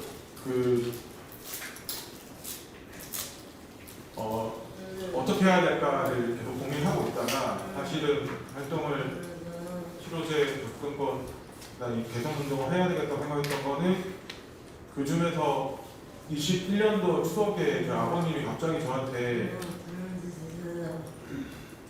미안하다고 말씀하시면서 했던 말씀이 가난해서 미안하다 이렇게 말씀하시더라고요. 유튜브에 이렇게 정확하게 그때 당시 저희 부모님은 아버님은 잘 모르셨고 네 그때 이제 아빠가 돈이 없어서 치료제를 땄는데 맞출 수 없구나라고 하는 말씀을 하시더라고요. 그때 여러분 그때 당시에는 졸겐스마라고 하는 약을 보시고 얘기하는데 그 27억 우리나라 이제 가장 최고 비싼 약이라고 하는데 27억 그 보시고 이제 말씀을 하셨고 이렇게 있다가는 안 되겠다라고 생각이 들었습니다. 그래서 22년 1월에 이제 치료제 접근권 운동을 좀 다행히도 한지아과 전장현의 동기들이 함께 하자라고 말씀을 주셔서 했었고 그 뒤에 이제 아시다시피 어렵사리 자치병원에 자료도 제출하고 그 투약 대상자가 되었습니다. 근데 문제는 저는 운 좋게 좀 투약 대상자가 됐던 것 같고요. 사실 생각해보면 신병원 점거 투쟁이나 이런 과정들을 통해서 의학적인 어떤 기준만을 가지고 제가 스피나자 투약 대상자가 됐을까라는 물음표는 좀 사실 있습니다. 아무래도 참 이슈도 받기도 하고 또 사실은 언론에도 보기에 자극적일 수 있잖아요. 만 3세냐 만 4세냐 이 한 살의 차이로 이 치료가 당락이 달라질 수 있다는 것 그런 것들 종합했지 않았을까라는 저희 개인적인 그냥 생각이 있고 그 당시 이제 재승인 될 수 있었던 것은 그때 이제 만 3세 4세 그 전후에서 그 있었던 사진 자료로 보충 자료로 이제 제출하라고 했었고 김태원 심사위원회에서 지금의 이제 사진 자료로 봤을 때 만 3세 이전에 증상 발현이 갈 가능성이 있다라고 하는 것들이 얘기되었던 것 같습니다. 그런 것들의 종합적 상황을 통해서 저는 이제 운 좋게 제도 개선 전에 치료가 되었던 것 같고요. 저만 운 좋게 치료 대상이 돼야 되는 것이 아니라 이게 보편적인 어떤 권리로서 보장돼야 되지 않을까 생각했고 그건 제가 이제 장애 운동을 하게 됐던 가장 계기점이기도 했던 것 같습니다. 그러면서 이제 같이 이 문제를 해결하기 위해서 활동들을 했었고요. 그러면 이제 이런 과정을 통해서 SMA 치료제 확보를 위한 공대회의를 구성하고 일단은 연구를 이제 하게 됐었습니다. 과정에서는 이 요구안을 만들기 위해서는 한국의 이제 근육장애 협회, 그다음에 일본의 이 당사자들, 그리고 한은의 분들, 그리고 이런 각각의 개별 주체들을 이렇게 만나면서 그 지금의 이 치료 과정에서 어려움들이 무엇인지를 좀 확인하게 되었었고요. 그러면서 많은 이제 분들 중에 치료를 필요로 하는 분들도 이제 만나게 됐던 것 같습니다. 그리고 각 나라들마다 상위 각각 그 나라의 아까 있죠 정치, 경제, 사회, 문화적인 그 인권적인 어떤 감수성에 따라서 이 치료 대상자의 기준들이 좀 상이하다는 것도 알게 됐고요. 특히 일본 같은 경우에는 희귀질환 그 그러니까 이 SMA 그 질환을 가지고 있다고 하면 연령에 상관없이 다 전액 지원을 전체 다 지원하는 것도 확인을 했던 바 있었습니다. 그래서 이제 치료 대상자 기준 확대를 요구했고 그 과정을 통해서 만 3세 이전 대상자에서 이후에 만 18세까지 확대하는 수행 성과도 이루어졌습니다. 그리고 급여 적용에 대한 치료제 지금은 그 SMA 그 치료제가 졸긴스마, 그다음에 스피나자, 그다음에 로슈에서 이제 개발한 레브리식인데요. 먹는 치료제랑 주사투의 투약제가 있는데 졸긴스마는 알려지기로는 약 효과는 만 5세 전까지라고 하는데 현재 한국에서 만 2세 전에 증상 발현 되기 전에 치료를 받으면 더 만치제라고 하고 있고요. 그리고 그 스피나자와 에브리시드는 이제 투약 방식이 다른데 먹는 약과 주사 투여제인데 그 당뇨 질환처럼 만성화되어 있는 그러니까 그 지금의 그 몸 상태를 유지시켜주는 형태의 치료제입니다. 근데 문제는 말씀드린 대로 졸리스만 27억이고요. 그 스피나자 에브리시는 한 대 한 번 맞을 때마다 대략 1억 정도의 치료제값이 나옵니다. 그 건강보험 적용을 받지 않는다면 사실상 투약이나 치료는 할 수 없는 여건의 일이 있습니다. 물론 건강보험 적용을 받는다더라도 우리나라 알다시피 건강보험 상한제가 있지 않습니까? 한 번 맞을 때마다 상한제 그대로 나옵니다. 그래서 사실은 의료 부담이 상당하고요. 그래서 연간 치료 받을 때마다 대략 한 1,000만 원 정도의 소요 비용이 나오고 3,000만 원 정도 매년 부담을 해야 되는 상황. 물론 이제 제도에 따라 서 환급받긴 하지만 어쨌든 간 지출되는 비용은 그렇게 들어갑니다. 그래서 의료비 지원제도 개선에 대한 얘기들을 했고, 그리고 이제 건강보험 상한제도라고 하는 제도가 저는 사실 문재인 대통령 시절에 만들어졌는데 사실은 되게 좀 그렇게 호응하지 않았었어요. 어쨌든 상한에게 연간 600만 원까지는 건강보험 적용하시는 분들은 부담을 해야 되거든요. 그 부담도 작은 부담이 아니지 않습니까? 물론 소득 분야에 따라서는 달라지긴 하지만 그 부담도 작은 부담이 아닌데 사실 그 제도 때문에 그나마 연간 한 1,000만 원 정도로 이 치료를 받을 수 있었게 됐던 거고요. 그렇지 않으면은 그 이상의 부담을 해야 되는 상황이긴 합니다. 또 하나는 근데 제가 연간 1,000만 원 정도로 얘기했지만 이게 병원마다 다른데요. 사실 제가 다니는 경북대학교 병원은 사전제도, 사전급여제도가 있습니다. 다시 얘기하면 상한제의 최고 상황을 넘어서게 되면 본인 부담을 그러니까 치료 과정에서 비급여학력을 제외하고는 부담주지 않게 합니다. 근데 문제는 서울대병원은 우리나라 최고병원이라고 서울대병원은 사전급여제도를 운영하지 않습니다. 그 부산대학교는 시스템, 그러니까 전산 시스템으로 운영하고 있습니다. 저희 다니고 있는 경북대병원은 수기 형식입니다. 그러니까 사실은 이게 왜 이게 안 되는지 제가 이 관련된 요구가 만들면서 각종 병원들을 연락하고 건강보험공단을 연락했는데 제대로 된 답변을 해주는 데가 없었고요. 결과적으로 제가 최종적 결론은 각 병원들마다 전산 시스템을 만들어야 되는 그 비용을 아끼기 위한 거였다는 것이 결과적인 결과였습니다. 서울대병원 왜 하냐 그러니까 결국 그 얘기를 하더라고요. 그런 상황이었습니다. 그리고 그 다음에 사회적 인식과 이런 생애주기적 종합 대책이 좀 필요했는데 저는 사실 만약에 아까 제가 앞서 서도 얘기했지만 제가 만약에 지금의 질환을 고치지 않아도 활동지원 서비스나 보조기구나 각가지 제가 죽을 때까지 제 삶을 마지막 존엄하게 삶을 유지할 수 있는 어떤 조건이었다고 하면 좀 무리하게 지금 이렇게 국가 비용 다시 얘기하면 의학자분들에게 배를 불리는 이런 치료 과정을 제가 해야 될 것인가라는 고민을 많이 하게 될 것 같습니다. 만약에 제가 활동지원 서비스가 24시간이 되려면 대략 2억 정도의 연간 2억 정도의 활동지원 서비스 예산이 필요한 것 같아요. 근데 제가 맡고 있는 치료제 3억 정도거든요. 비용 대비하더라도 활동지원이 더 쌉니다. 솔직히 말하면. 물론 이제 제가 타고 있는 보조기구는 전동일치와 특수 장비가 필요하기 때문에 한 1,500만 원 정도가 되고요. 제가 또 이제 지금은 말을 할 수 있고 손을 움직일 수 있지만 어느 순간 움직이지 못하면 한 3,000만 원 정도의 팔을 움직여주는 보조기구도 필요합니다. 하지만 그런 것들이 있다고 하면 좀 무리하게 삶을 이렇게 어거지로 연장시켜가는 이 과정들이 저한테 필요한 것인가라는 고민을 할 것 같습니다. 근데 어떤 분들은 또 이 고민을 선택할 수 있을 것 같아요. 근데 문제는 지금은 모두가 치료와 재활에 목도할 수밖에 없는 우리 여건이 있다는 겁니다. 저는 이거를 우리 사회가 고민하지 않는다면 이 문제는 영원히 풀리지 않는 숙제처럼 더 나아가서 결국 의료 재벌과 자본과 그거에 기생하는 정치 권력과 공권력 지금 행정 권력들 안에서 많은 환자들이 그리고 국가의 소중한 세금이 낭비되지 않을까라는 생각도 합니다. 그래서 이제 그 경험에 따라서 아까 그 말씀드렸고요. 더 나아가 우리 지금 이제 계속 우리 박병 대표님이 T4 얘기하지 않습니까? 우생학. 사실 지금 우리 사회는 우생학이 없는 것인가?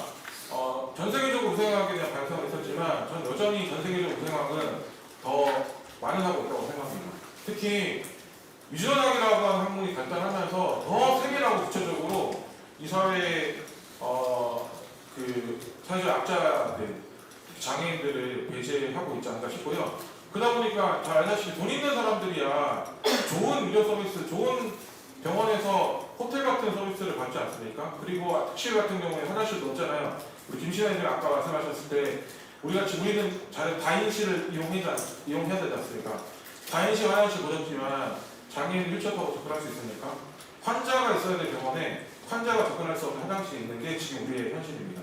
아까 무료 노동운동하고 오셨는데 제발 그 병원이랑 교섭하실 때 제발 호이스트도 좀 호이스트나 리프트, 그 다음에 화장실, 이런 환자들이 좀 환자로서의 아팠을 때 아프지 않고 의료 서비스를 받을 수 있는 이런 환경 구성에 관련된 것도 정말 적극적으로 좀 협의해 주겠고요. 그러니까 그런 조건에 접근하지 못하는 당사자들은 사실 병원에 또 오지 마라. 병원비 아깝다, 건강보험료도 아깝다라고 하는 것이 지금 우리 사회의 상황이지 않을까 생각하고요. 저는 그래서 어쩔 수 없이 다인실 이용을 하기에는 제가 병원에 갈 때마다 리프트도 입고 가야 되죠. 그 다음에 저는 보다시피 여러 장애 중에 비만이라고 하는 장애도 있습니다. 그러다 보니까 2명 이상의 간병인도 필요합니다. 그러다 보니까 어쩔 수 없이 1인실을 한 번 주사를 맞을 때 40만 원이 넘는 그건 또 비급여입니다. 또 비용을 내가면서까지 이제 투약을 받고 있는 상황입니다. 그거 못 내면 주사 못 맞는 상황이 있습니다. 네, 그런 상황이고요. 그래서 말씀드리고 싶은 건 제발, 그러니까 병원은 환자가 있어야 유지되는 공간이지 않습니까? 그러니까 의사만을 위한 혹은 간호사를 위한 혹은 간병을 위한 공간이 아니지 않습니까? 혹은 의료 자본들이 이윤을 남기기 위한 공간들이 아니지 않습니까? 사회 공동체를 유지하기 위해서 함께 살아가기 위한 그 차원에서의 공공재라고 생각을 합니다. 그런데 의료가 의료 자본의 배를 불리기 위해서 노력하고 있고 그런 노력들을 다시 정리를 해야 되지 않을까 싶고요. 그러기 위해서는 환자일 수밖에 없고 환자이기 위해서 환자가 되는 게 아니라 시민이기 위해서 사람으로 살아가기 위해서 환자가 되는 거지 않습니까? 다시 회복하는 거지 않습니까? 그러면은 목표는 지역사회 함께 살아갈 수 있는 존재로서 갈 수 있도록 우리가 의료체계나 가정이 있어야 되는데 환자 되기를 계속적으로 강요하고 있는 상황이거나 혹은 다시 의료 자본의 비용을 지출할 수 있는 환자가 아니면 다 제외되는 것이 지금의 상황이다. 그래서 의료는 순수 과학이 아니라 정치적인 산물이고 그 정치적 산물이라고 하는 결국 정치라고 하는 건 그리고 민주주의 사회의 이 사회는 다양한 목소리를 그만큼을 낼 수 있고 담아줘야 된다고 하는 것이 민주사회의 체계라고 한다면 그러면 의료공간 안에서도 분명히 장애 당사자의 목소리가 담지되어야 되는 상황이지 않을까 싶습니다. 그러기 위해서 장애건강권 연대가 어떻게 가야 되느냐, 그러니까 장애인과 건강권이라고 하는 장애와 건강권이라고 하는 관점이 저는 좀 전환이 돼야 되는 운동을 사회에 화두를 던질 수 있는 운동이어야 된다. 단순히 치료제를 만들어달라 혹은 몇몇의 어떤 문제들을 해결하자라고 하는 것이 아니라 의료계 전반의 분들이 지금의 문제들을 다시 한번 바라보고 철학적인 전환들을 할 수 있는 국민들이 같이 돼야 되지 않을까 싶고요. 그 관점에서 저는 최근에 저희 어머님이 척추뼈를 다치시고 병원에 입원하게 돼서 그 병원에 다인 통합간병실에 있는데요. 간병을 받아야 될 분들이 간병을 하고 있습니다. 이게 지금 우리네 지금의 현실입니다. 그러니까 저희 어머님이 화장실을 가야 되는데 간병인을 통해서 화장실 갈 수 없으니까 소면줄을 이렇게 꽂겠다 하시더라고요.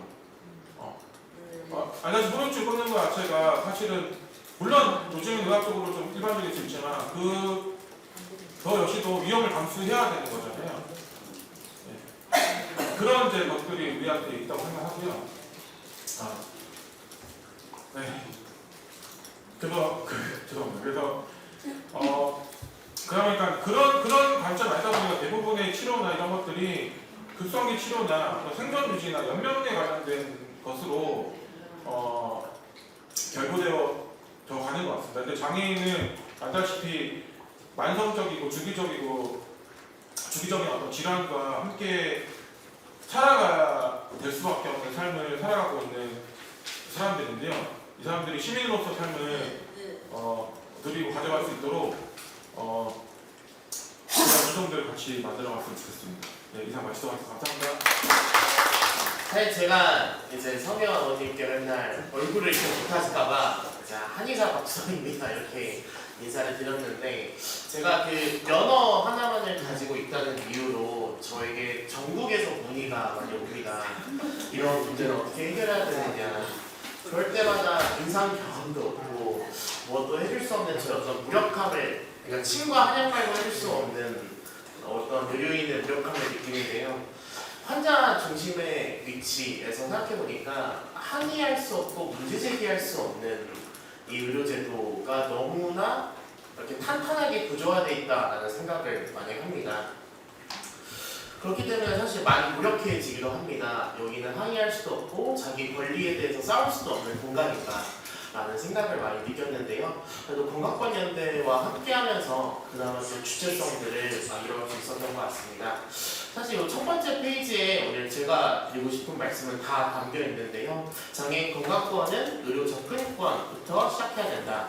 그리고 개인별 지원 체계가 이루어져야 되며 손상보다 차별에, 관리보다 권리에, 그리고 지역사회 중심보다 지역사회 중심으로 나아가야 된다라는 이야기를 좀 말씀드리려고 합니다.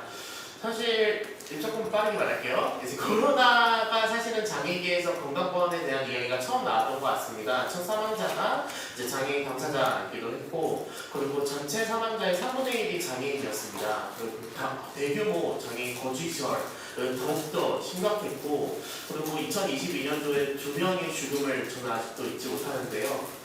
이제 광주에서 이제 어떤 지원도 받지 못해서 사망했던 사례와 이제 서울에서 이제 매뉴얼에 명시된 지원도 받지 못한 사망했던 사례들이 아직도 좀 기억이 남는 것 같습니다. 하지만 이 당시에 이 실효성이 없던 문제, 매뉴얼에 대한 문제, 고용부 미인정에 대한 문제, 그리고 장애인 의료지원 체계 부재에 대한 문제는 아직도 해소되고 있지 않은 것 같습니다. 이 표가 저는 상징적으로 장애인과 비장애인의 차이를 보여준다고 생각하는데요. 장애인은 비장애인에 비해서 치료 가능한 사망률, 그러니까 치료받지 못해 사망한 확률이 6배나 높다라고 하는 것인데요.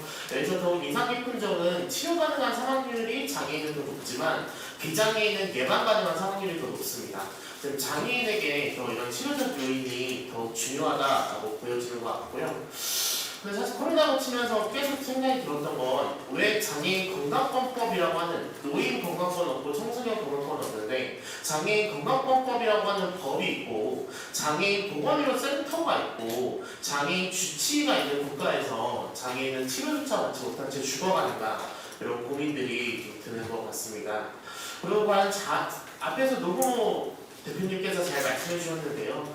장애인 이퀄 재활 환자인가? 간호방역 문제는 어떻게 할 것인가? 유동식 의료소모품 문제는 어떻게 할 것인가? 의약품은 어떻게 할 것인가?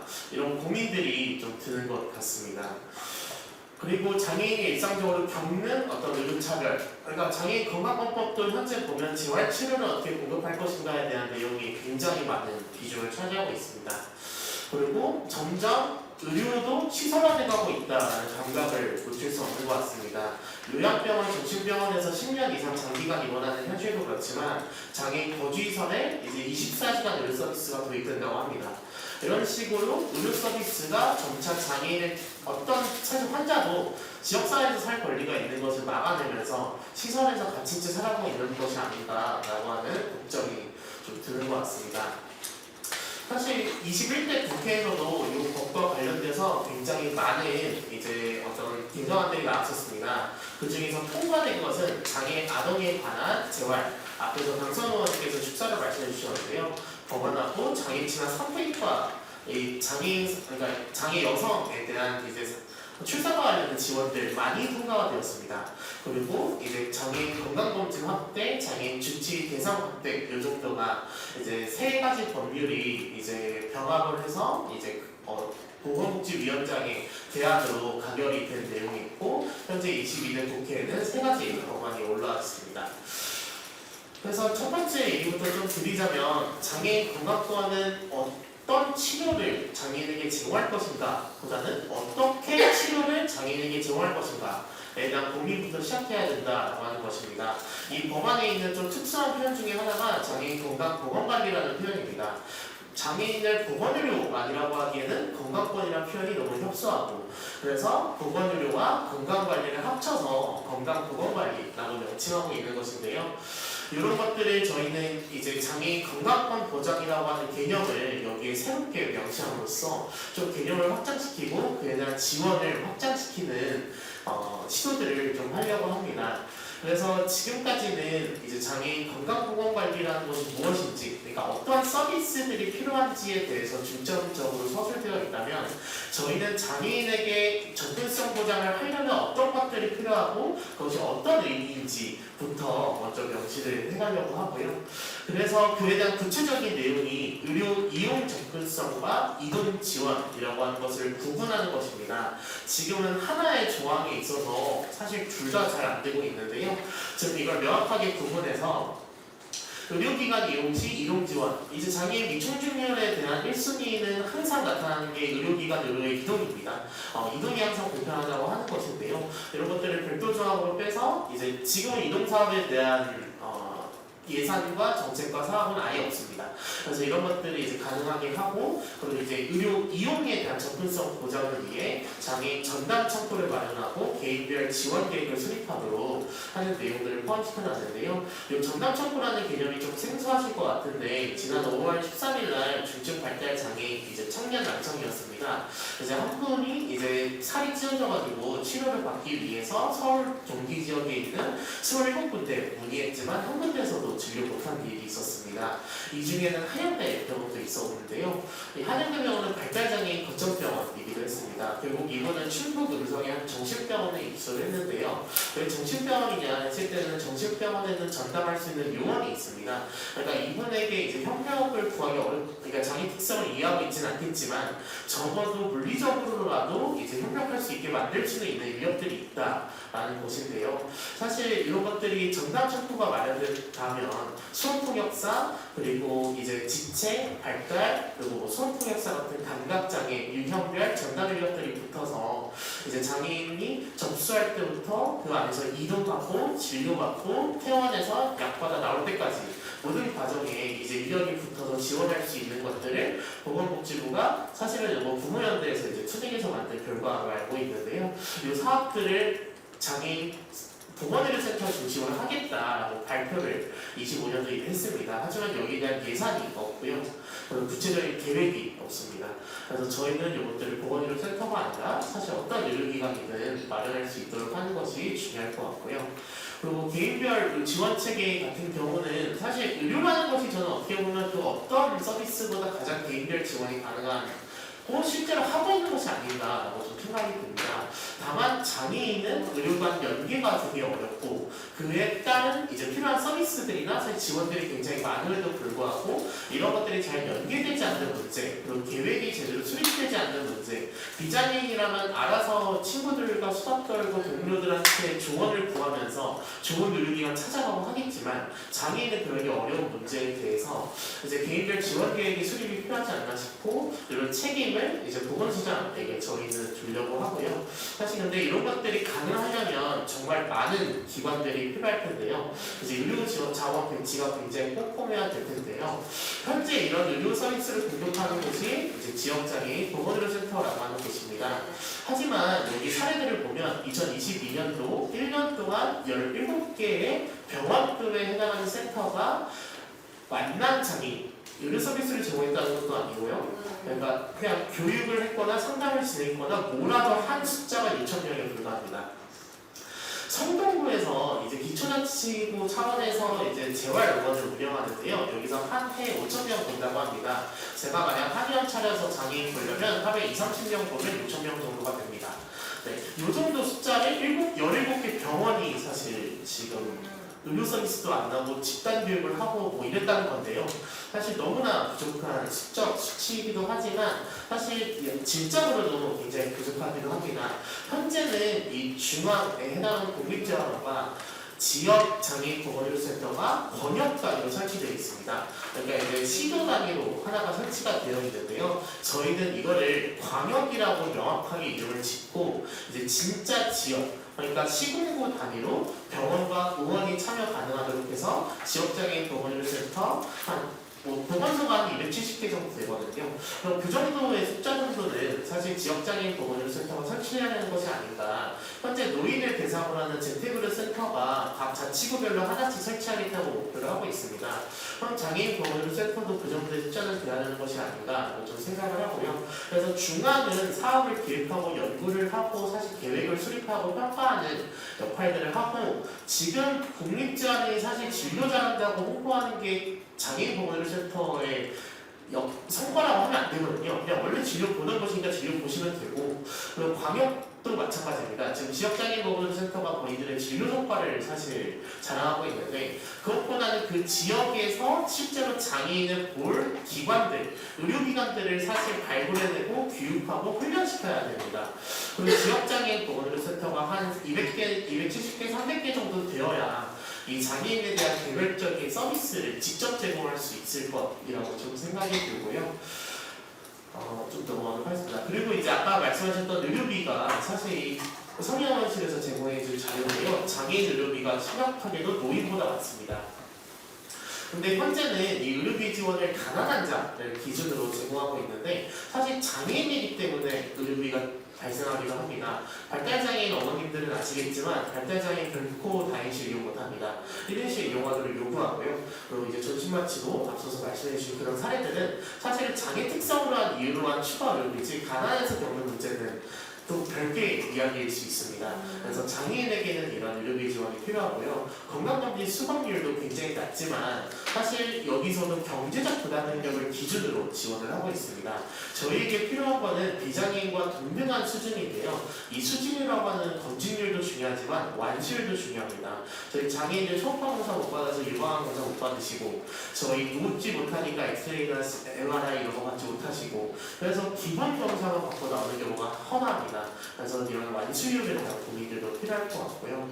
그리고 사실 앞에 말씀드렸던 유동식이라든지 사실 보조기라는 것들은 건강 상태를 유지하기 위한 굉장히 필수적인 영역임에도 불구하고 지금 건강법은 이제 기능 회복 혹은 어떤 극복 이런 것만 맞춰져 있어서 이제 이런 것들도 이제 함께 회복 및 유지에 필요한 것들을 지원할 수 있도록 연시를 하려고 합니다.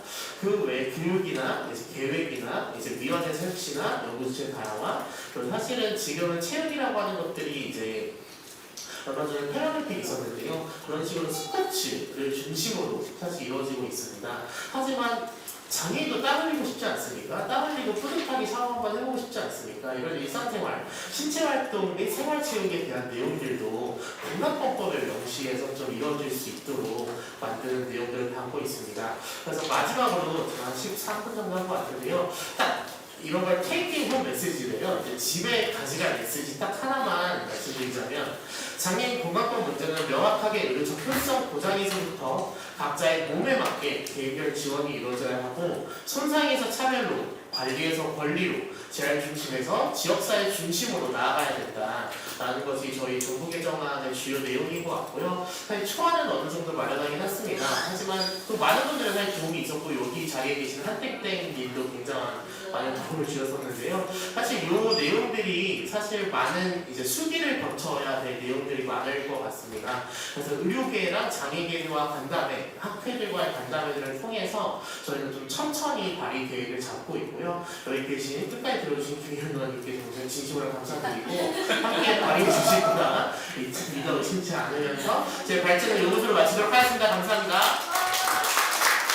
이제 첫발을 내딛는 전국장애인 건강권 연대가 어떻게 나아가면 좋을지 의견을 여러분께 여쭤보고 싶고 김민우 의원님께서 먼저 요청해 주셔서 마이크를 맡도록 하겠습니다. 네, 마치시는데 말씀드린다고 죄송한데 오늘 발표해 주신 이진혜 대표님, 영모 선생님, 특히 이제 마지막에 그 장애인 건강권법이라고 하는 이름으로 전면 개정안 방향을 잘 잡아주신 박주석 사무국장님께 감사드리고 그 법이 우리나라는 좀 그러니까 이 법을 그렇게 허술하게 만들면 사실 법을 만들어도 별 변화가 없는 게 대부분의 경우인데 조금 더 구체적인 법을 내용을 그러니까 실제로 정책의 실행이나 정책적 변화를 이끌어낼 수 있는 형태로 좀 법을 만들어 보시면 어떨까 싶고요. 오늘 주신 초안들을 조금 더 논의하면 구체적인 내용을 좀 담을 수 있겠다는 생각이 들고요. 두 번째는 오늘 이제 계속 강조하셨지만 장애의 특성 또는 개인의 특성에 따라서 필요한 서비스나 필요한 내용들이 굉장히 다양합니다. 그런 세부적인 내용들을 좀 반영하려면 저는 장애 유형별로나 또는 필요별로 서비스의 필요별로 조금 연속 간담회 같은 거를 통해서 법안 소안을 만들고 연속 간담회 같은 걸 통해서 구체적인 내용들을 법안에 우리가 최대한 담아보는 게 어떨까 하는 생각이 들었습니다. 그래서 급하지 않다고 하시니까 국감 끝나고 뭐 연속 간담회 같은 거를 뭐 초안을 가지고 좀 같이 해보시면 어떨까.